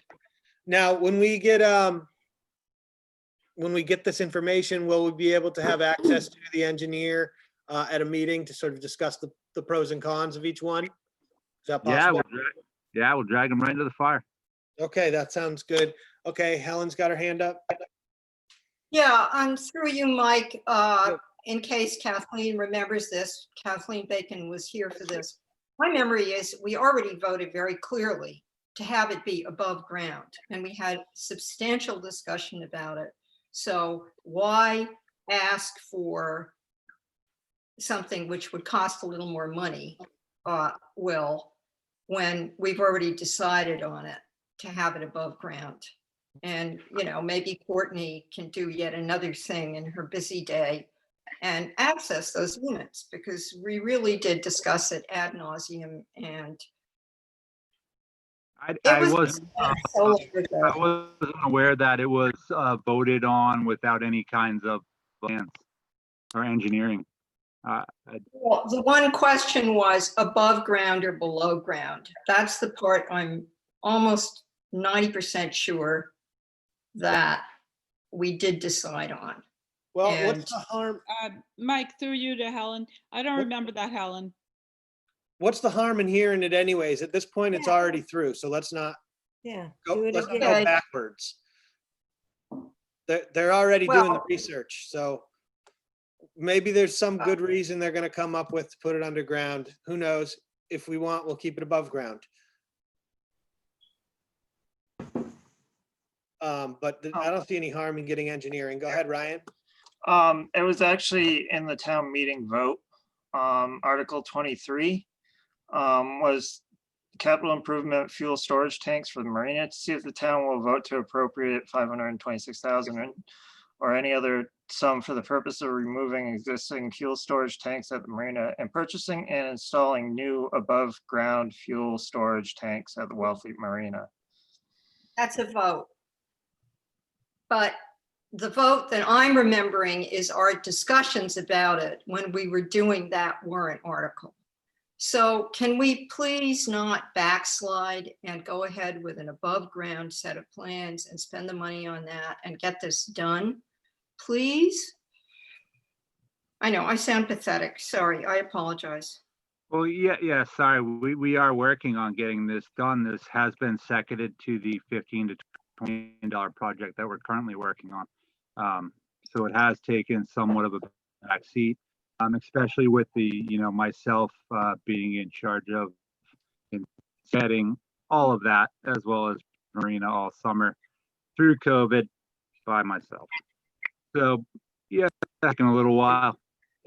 Yeah. Mike, through you to Will, I didn't mean to sound cranky to you. I was sounding cranky to my fellow board members. Sorry, Okay, guys. Helen, through me to you. Let's just move on to something else because it's Joe getting late. Aberdale for the Marine Advisory Committee. Okay, okay. Is that him with his hand up? It says summer Yep. wind? Okay, go ahead. Yes, can you hear me? Yep. Yeah, good evening. Several years ago, the Select Board requested that the Marina Advisory Committee be involved in the discussions and the recommendations. In that context, I reviewed all of the literature, including the response to the request for a proposal that was sent out by the town. And it was responded to by GEI engineers, dated September 28th, 2019. Also, I participated in an extensive walkthrough with the engineer who did the site visit. And one of the things we learned is that one of the advantages of the above ground tank is the longevity of it. It's definitely going to last longer than the below ground tank. The other issue that was included in that request for proposal was the location. And at that time, the engineer recommended that strong consideration be given to the Kendrick Avenue site if it was to be purchased by the town, that there were advantages to that consideration, removing an obstacle from the marina, possibly providing more parking spaces. So I did want to share that with you. Okay, thank you. Okay, and I don't think we have a vote on this. Helen, did you have your hand up still, or is it down? I'm assuming it's down. Okay. Oh, no, sorry. Okay. Okay, so I think, thank you for the update, and we look forward to hearing from the engineer. And yeah, thanks a lot, Will. And thanks for also putting in arduous summer shorthanded. Yeah. Thank you. Okay, recommended changes to town accountant position, to finance director accountant. Maria? Thank you, Mr. Chairman. So I've provided you with a memo and a copy of the current job description for the accountant position, some recommended changes to the job description, and also just for your reference, the description for a similar position to what I've requested from Provincetown and for Eastham. Currently, you have responsibilities for various elements of accounting for the town that don't report to a centralized finance director. And I just, in consultation with folks that do this sort of work, and in, you know, my experience over time, a centralized finance director is more equipped to bring that staff together, all marching to the same drummer, as you will. So it's my recommendation.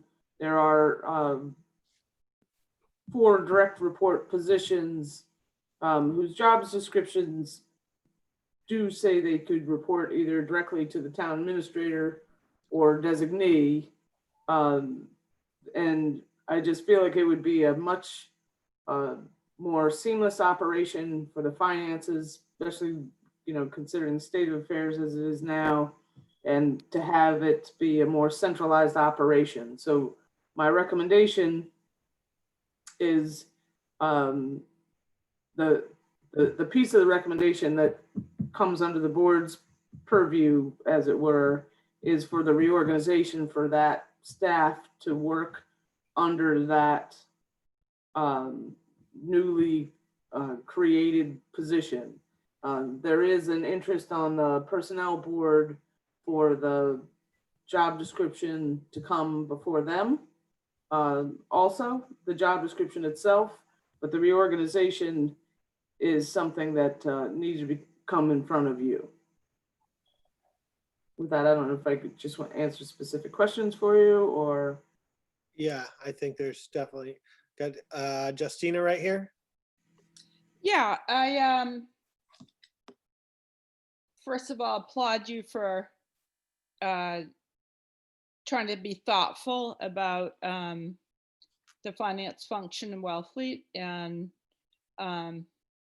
maybe come forward with some new ideas. But I think that what we're seeing since you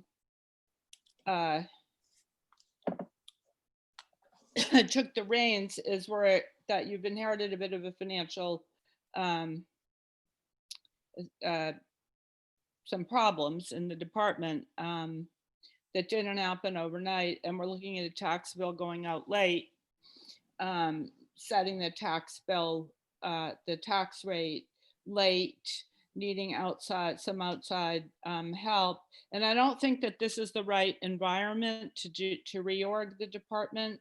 I think we should be pants first and then shoes, and really hire a town accountant who can focus in on the accounting function and get the accounting problems in the department solved. And I think then maybe down the road, adding a managerial layer of more direct reports to that position could get looked at. But we really are in a bit of a pickle. And by the time that we recruit and hire and get the new person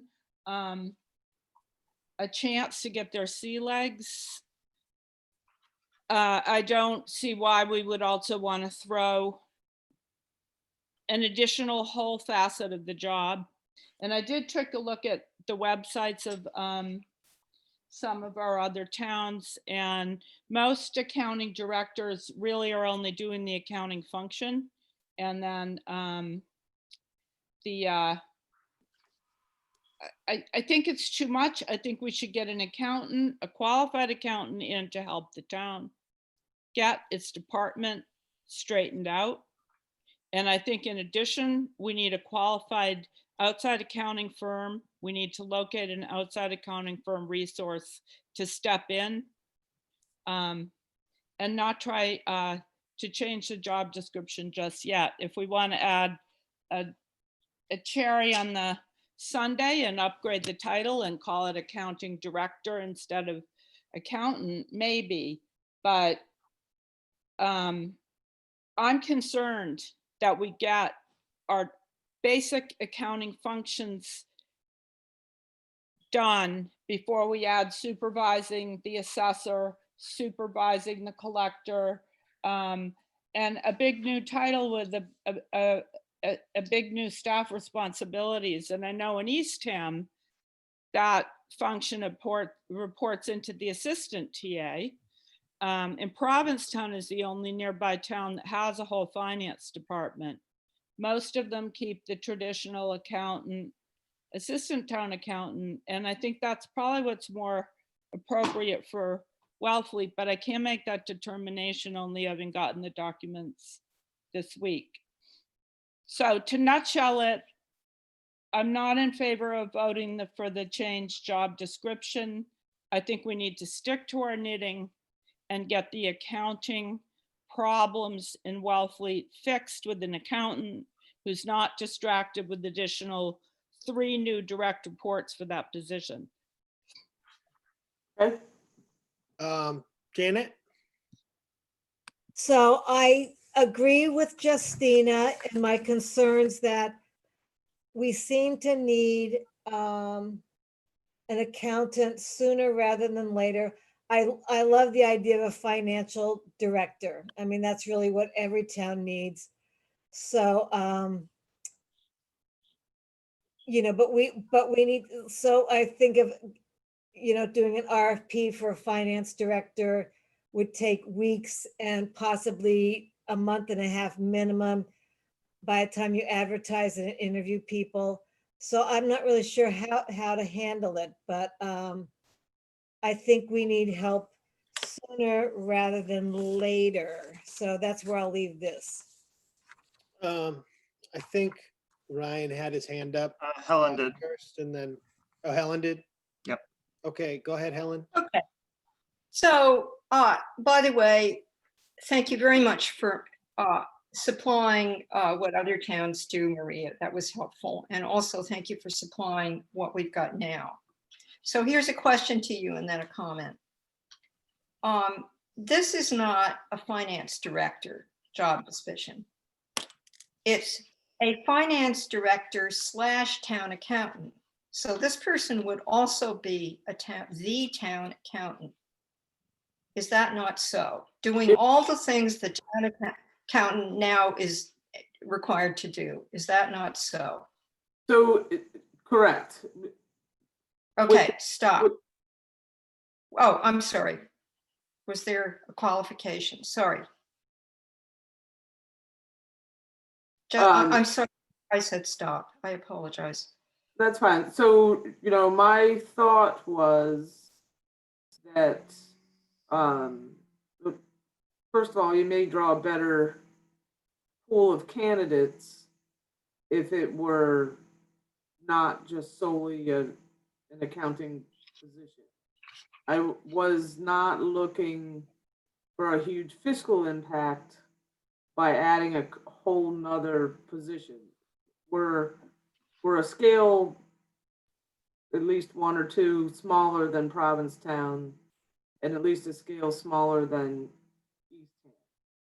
So, I was looking and in discussion this with some folks with some experience in the field, including Bernie Lynch, who worked with before. And the thought that we had was to have a more centralized person, but not elevate the position to a straight finance director, because I think we're a little small to warrant adding a whole nother person.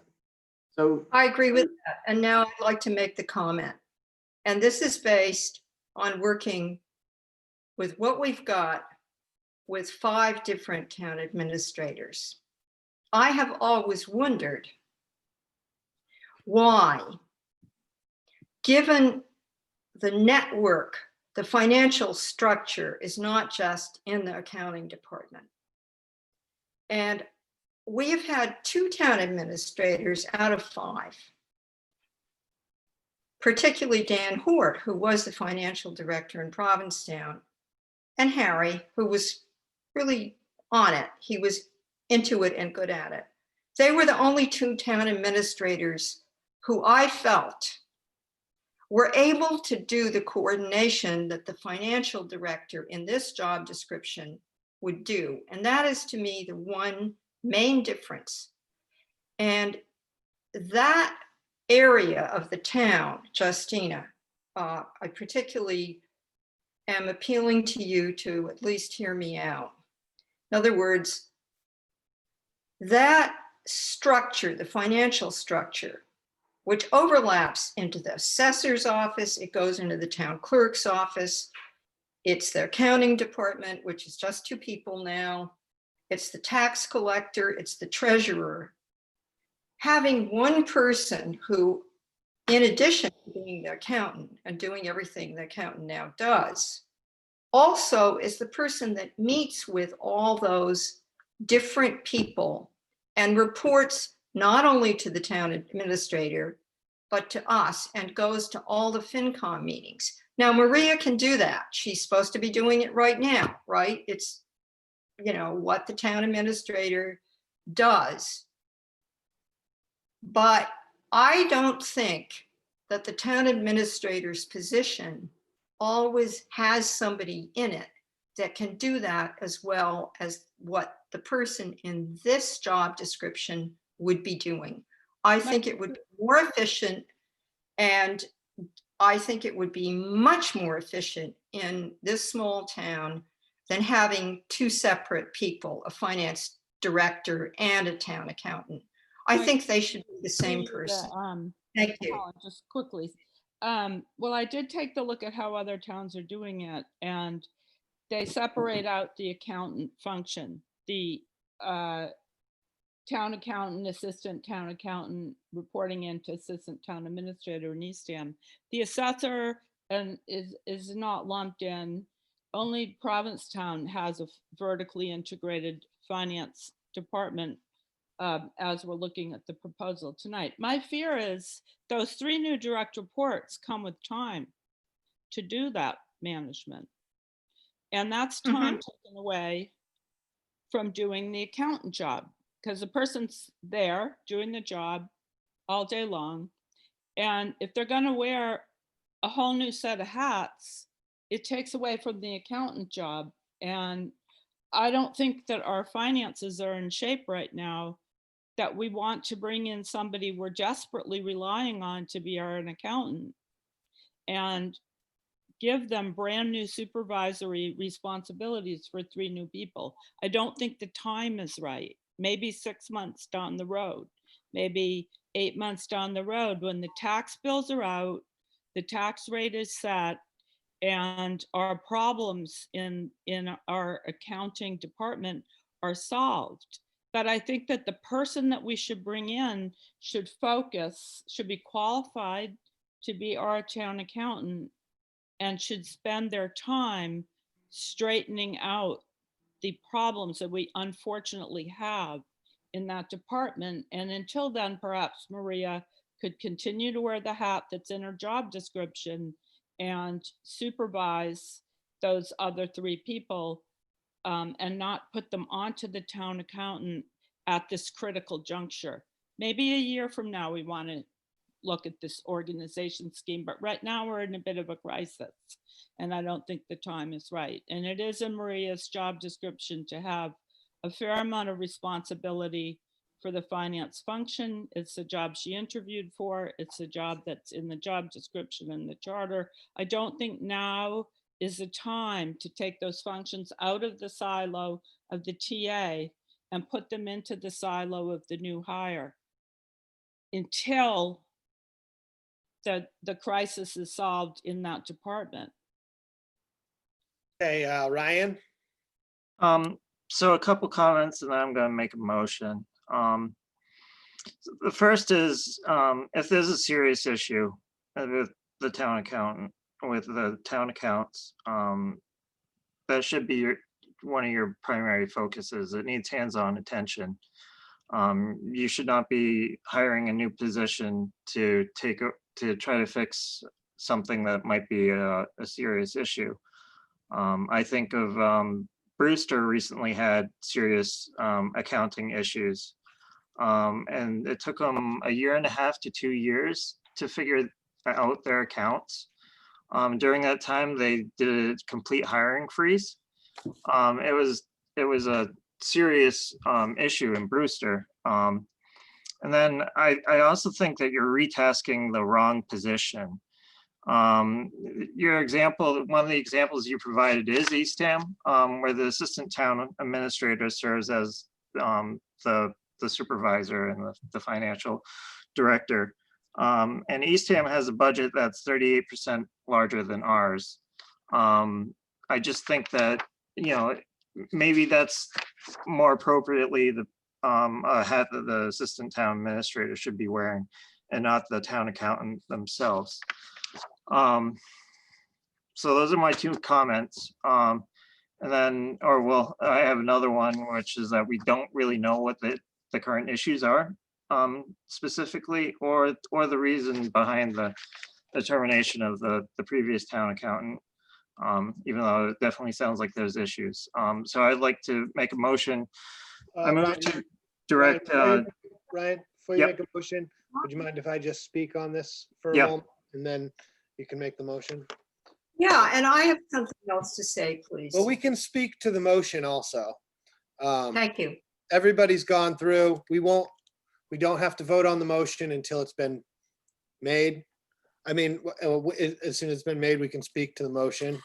But just before there's a motion, I just would like to just concur that I really feel that that a reorganization of this may be necessary to some degree down the road. But I do think it'd be more appropriate for it to be under administration, either through right now. I mean, our finance director right now is our town administrator. That's in the job description, what their tasks are to do. Maybe it does make sense to shift that, but I do think Ryan's right in that it should probably be shifted to the assistant town administrator, either sometime down the road or the next time there's a hire for the town assistant town administrator. It just seems that there's a lot of, I guess, prioritizing and almost policy making when it comes to finance directing, as far as like, you know, how to manage the budget and not just accounting. And accounting really, I think Justina's right, should be focused on the numbers and their own department. And so I do think that, you know, maybe what we ask of the town administrator, as far as being also a finance director, which is essentially what we do in Wellfleet, that's the way we're structured. Maybe that does need to be revised down the road as we have had changes. And then if that were to be shifted, I think it would be much more appropriate to put that in the ATA's bank. But that kind of reorganization may take time, may not be the right personnel at the moment. I'm not sure. But I'm, I think I agree with Justina and Ryan on this at the moment. And Ryan, why don't you make a motion and then we'll speak to the motion. All right. I move to direct the town administrator, Maria Broadbent, to write a memo on her rationale for the termination of the previous town accountant and the current state of town finances, and place it in the select board's office marked confidential. Okay. Brian, that's Kind of not, separate from our, Can you reread that, please? point of order. I'm not saying this isn't a good idea, Ryan, but it's not on the agenda. That's not what we're talking about. If you want to have this in under future concerns, I could get that, but that's not on the agenda for this agenda item. yeah, I agree. It's not, it's kind of a little bit left to center on, or whatever, Yeah. center on what we're talking about. So it's outside of the bounds of this discussion. So, Okay. Pick it up later. I don't have a problem with putting it on a topic for a future agenda. Okay. And so So can I Mike, just make a comment? Sure, That's fine. yeah, you can make a comment. Yep. So without having a accurate picture of you know, the rationale behind the termination of the previous one, as I said, even though there's obviously issues, and also the current state of the town accounts, we can't, it's hard to, I don't know, it's hard to change a position without having a accurate understanding of what went wrong with the previous one. That's all. Thank you. Yeah. I think we could certainly ask under the town administrator's report that happened in this meeting without taking a vote on it. Something like that. But I do want to just focus on what's in front of us, and that is the motion to create the job, to change the account position to finance director. I'm certainly not ready to vote yes on it right now. I see Kathleen's got her hand up too. But let me just make sure someone, Helen, let me just go through the board to make sure, and then I'll get to you, Kathleen. Go ahead, Helen. Yeah, so 2 pieces of information. Our town administrator position is actually 2 people. So if Maria wants to figure out with Mike Travato how to delegate this kind of supervision or attention, right? That's, you know, that's up to them. Yeah. Second piece of information. When Marilyn Crary was the town accountant, she continuously was in touch with the horizontal structure that is our financial structure. They're all in town hall. And she knew what the others were doing. And I know this for a fact because I learned a lot from her and had a lot of questions for her and spent a lot of time with her. You know, this is in my earlier days. where I had a lot to learn. And right now, unlike Brewster, when they were going through their thing, we don't have a town accountant, guys.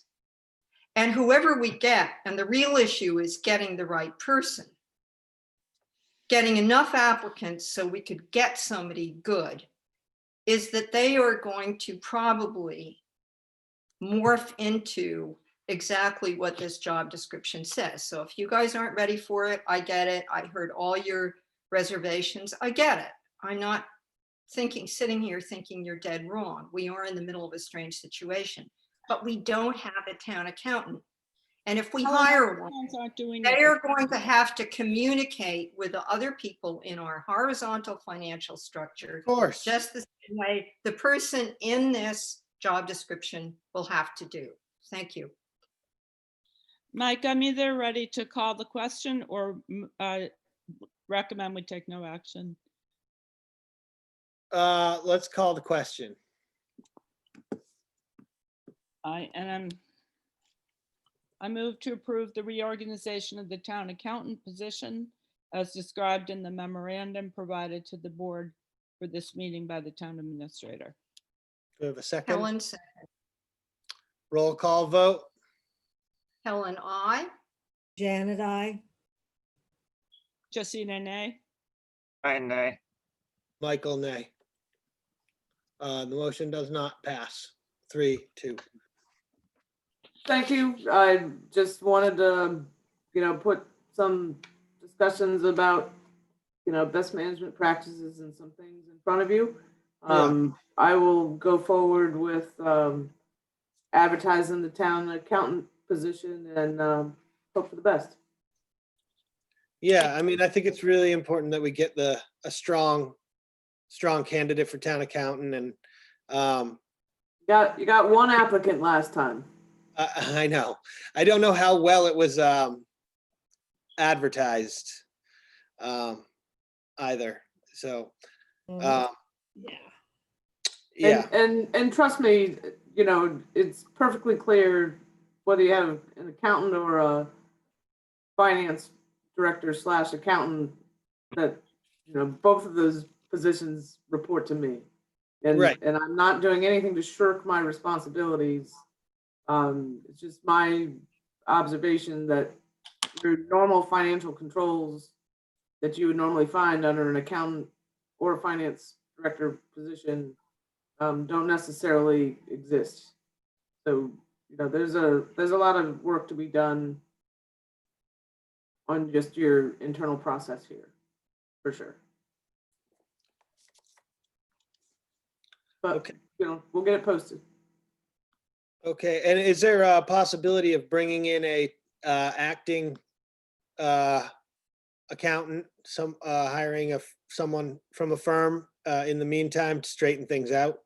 Well, I would love to do that. The firm that is the most well known around here right now for doing that is really busy.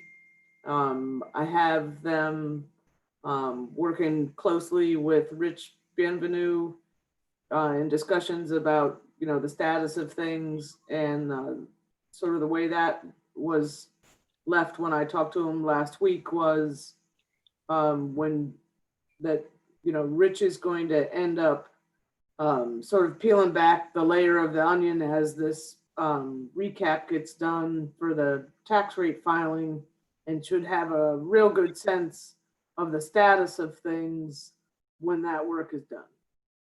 So the internal financial controls, I can tell you what a lot of those are, but actually looking at the numbers themselves is, something that we'll know better once this tax rate filing is done, how much more, for lack of a better term, forensic work will need to be done. Yeah. Okay. Mike, through you to Maria, have we explored any other options than the one firm you did talk to? He's given suggestions for a couple of names, of people that are retired and maybe would act as possibly an interim, but thought it important for Rich to be able to finish his work and the tax Well- rate filing before, you know, But there's doing been anything. limits on Rich's time, right? Well, certainly, because, you know, basically he's volunteering, so, Right. yeah, absolutely. So perhaps that would be another avenue to explore, at least meet with some people, even if we're not able to bring them in, you know, reach out, because I've got to think there's more than one firm available that could help the town. And I think these things do take time to straighten out. And if we do have a slow recruiting process like we did last time, I like to have a plan and then a plan B and then a plan C. I'm kind of. I'm with you. I'm with you on that. Trust me, no one's losing more sleep over this right now than I am. Well, I don't want you to lose sleep. I want you to have the resources you need. And I'm Yeah, wondering, then well, we do can take this off camera. Okay. The retired one was a great idea of yours, and you know, get some troops in to give you a hand. Appreciate it. Okay, so request for temporary seasonal, oh, we already did that one. Okay, revision of select board policy on obtaining legal opinions. Ryan, do you mind bringing, can we move this to the next meeting, these next two? That's fine. You really want to talk about it, Helen? No. Hold on a minute. This is really quick and easy because all we're doing is we're not talking about the policies. We're simply using the language in the policy on It's already policies. not quick and easy. Yes, it is. I've got the motions right here. We would refer them to the town administrator and to have comment for the department heads. Yeah. And Can I just read the Okay. motion to both of them? Go for it. Yeah. Do it. So the first one, I move that amending the select board's policy on obtaining legal opinions as printed in our packet is a good idea, and that the town administrator distribute the draft for review and comment as specified in the select board's policy on policies. The language that includes good idea is actually in that policy, and that's all we have to do. We just send it out. Okay, is that the motion? Do we have a second? Yes. second, Okay, all in favor? Well, I Helen, feel we aye. need to discuss this. I don't see any point in it, so if you want to move forward, I'm not going to vote for it, but I don't see why we would be changing a policy that Well, isn't even broken. so- Technically, this isn't we're not technically changing the policy yet. We're just getting feedback on the policy based on the policy on policies, which makes me think of like a Monty Python film or something. Yes. But this won't actually change the policy in itself. It's just it's Or just- beginning the process to discuss actually changing the policy if we want to. Our Well, so conversation about. how do you get to that conclusion, Mike? Ask Helen. She knows about the policy on policy. Just read the policy on policies. We're not deciding how we feel about changing it here. We do it after we get the comments and reviews. It's a back and forth ping pong game when you want to choose, when you want to change a policy or make a new one, you have to do it like this. So then And we're why not aren't we, making a so new why one. aren't we discussing it now then? No, we're not. Because- We're just sending it to the TA to get comments. And from whom do you want the comments? Ask It's Helen. in the policy on policies. It's the language is Gotcha. all there. All right. Okay. On I will- policies. So- Okay, so do we have a second? Second. Yes. What's his name? Ryan seconded it. Okay, roll call vote. Does everybody feel okay Helen, with aye. voting? Janet, nay. Helen, Janet, nay. uh, Michael, aye. Brian, Christina, I. aye. Okay, motion carries 4-0. Okay, and that's just to let begin me the, do the second one. okay, what's the second No, one? yeah. Okay, the second one is same language, only different policy. I move that amending the select board's policy on fuel efficient vehicles as printed in our packet is a good idea, and that the town administrator distribute the draft for review and comment as specified in the select board's policy on policies. Do we have a second? Second. Okay. All in favor? Ellen, I. Janet, nay. Justina abstain. Brian, I. Michael, I. Motion carries 3-1-1. Okay, that's, just so everyone's clear, we didn't change any policies. Okay? Yet, or if, ever. Okay, we're done with that. I was just hoping it didn't turn into a big discussion about the actual policies. Okay, select board reports. Who's got one? Coming on 10:30? Anybody? I don't see any. Yep. Yeah, I don't really have one either. Okay, town administrator's report. Maria? Mr. Chairman, looking over my report, I don't have anything that has not already been covered in, elsewhere in your agenda. Okay, that sounds good. Topics for future discussion. I would raise I my want to hand. understand more about, and maybe we have to do it in executive session, about the two documents we got today about, I couldn't even figure out what lot it discussed. And that obviously needs to be an agenda item. But I don't even know what it's about because you can't tell what lot it's about. Oh, Do we those all understand emails. what I'm talking about? The emails that we got? Yeah, we got a lot of emails, but this is about two different court related. It's a court-related exchange. One of them was from KP Law. I didn't know what And- those were either. Yeah, so we And need more so- information. Mr. Chair, if I may, Yeah, this was the information that you requested for me to follow up on related to the solar panels at okay. the I was transfer station. And it was intended to be on this agenda, but wasn't put on the agenda. So, you know, I have gone over it with town council. So, you know, I can explain to you in 2 seconds if you want, or you can put it on a future agenda. It has to go on a different agenda. Has to be on the agenda. We can't talk about it. Yeah, Um, and There was no, it was not a matter for a vote, just a FYI. It was Yeah. just a matter for a discussion, and it should have been on today's agenda. Yeah, okay, well, next agenda then. But it's in motion anyways, something is. Janet? Just a reminder that daylight savings times ends this weekend. So we go back to a 6 o'clock meeting time. Okay, everybody still want to do that? yes, Okay, And also, last meeting, I requested that committees copy us on their minutes. And I think because Courtney was away, maybe that didn't happen, but I still would like really every committee, all they gotta do, the secretary just puts BOS@wellfleetmass.gov on their mailing list and we get the minutes so we can stay up on things. okay.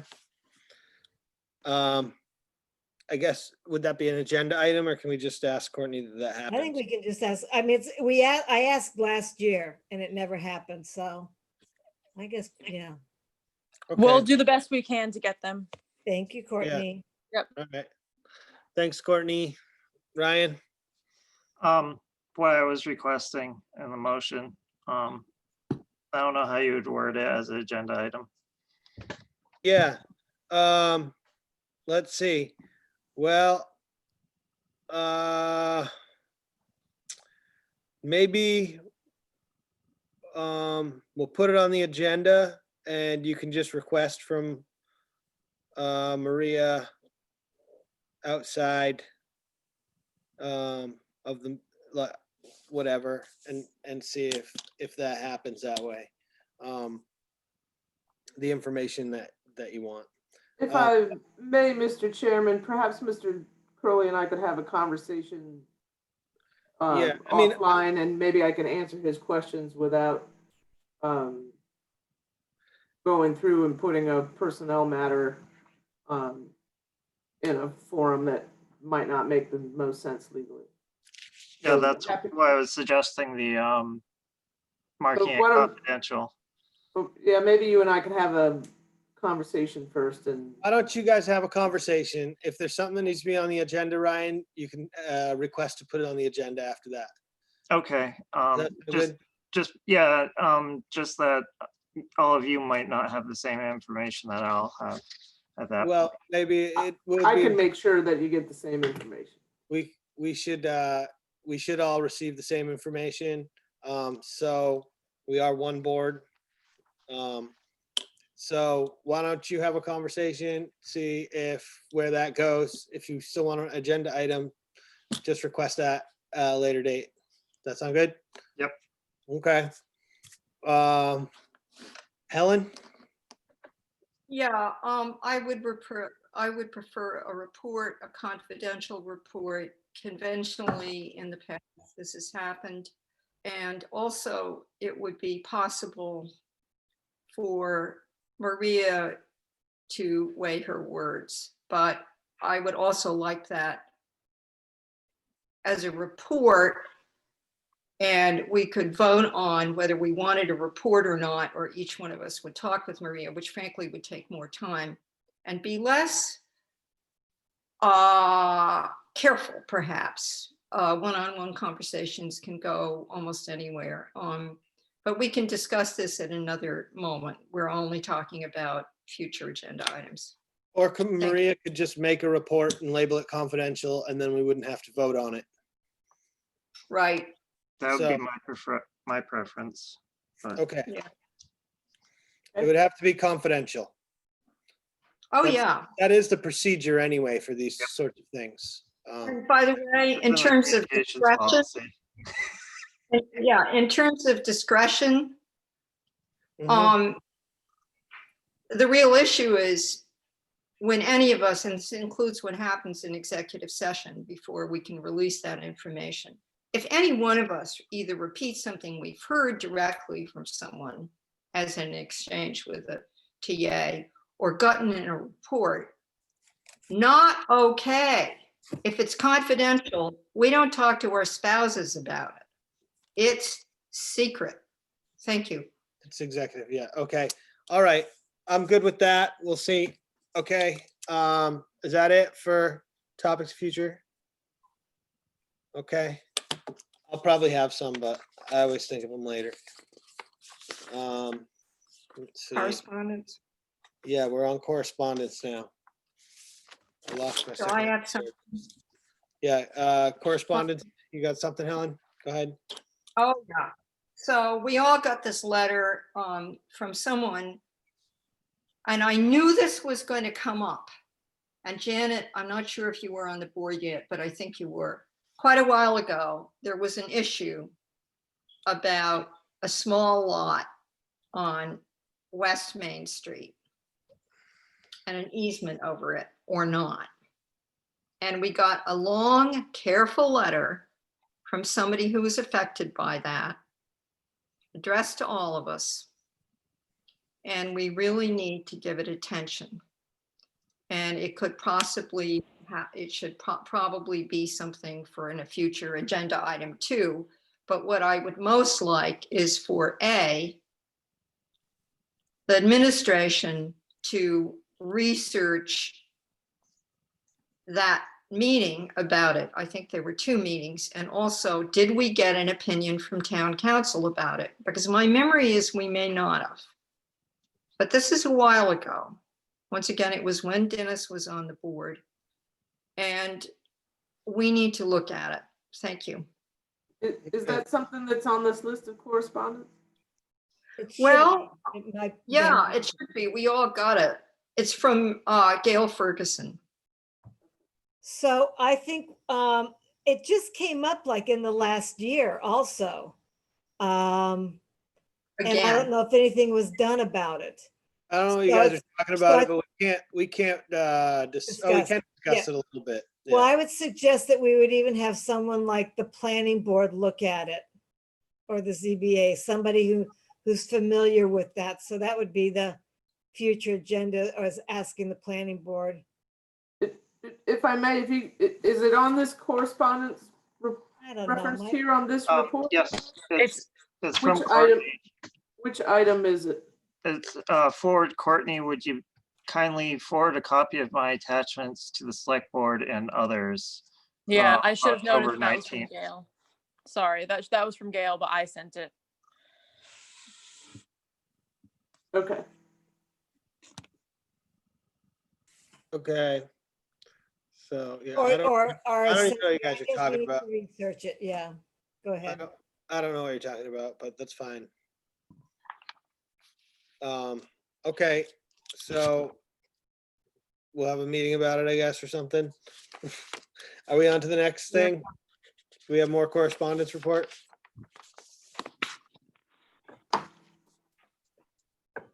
No, okay. Minutes? Anyone got a motion to approve these minutes? I move to approve the minutes of October 13th, 2020 as printed in the draft. Second, Helen, oh, whatever. Roll call? Helen abstain. Janet, I. Tina, I. Brian, I. Michael, aye. Motion carries 5-0. That was- No, it does not. Oh, you Four- abstained. I'm sorry, Helen. Yeah. 401. Okay. It's not, I disapprove of them. I don't read them. Thank you. You don't even read them anymore? If I read them, I would do what I did before. I'm powerless. Okay, all right. You can't help yourself. Okay. Motion to adjourn? I move, so moved. Second, Helen, out of here. Janet, I. Gee, thanks, Helen. Justina, I. No, I aye. love you all. Just sick of you for the moment. I love you all. Michael, aye. Woo. That's everybody. We can leave Good now. night, everyone. Good night. Thank you, guys. Thank you, Welcome everybody. to Wellfleet, Maria. Yeah.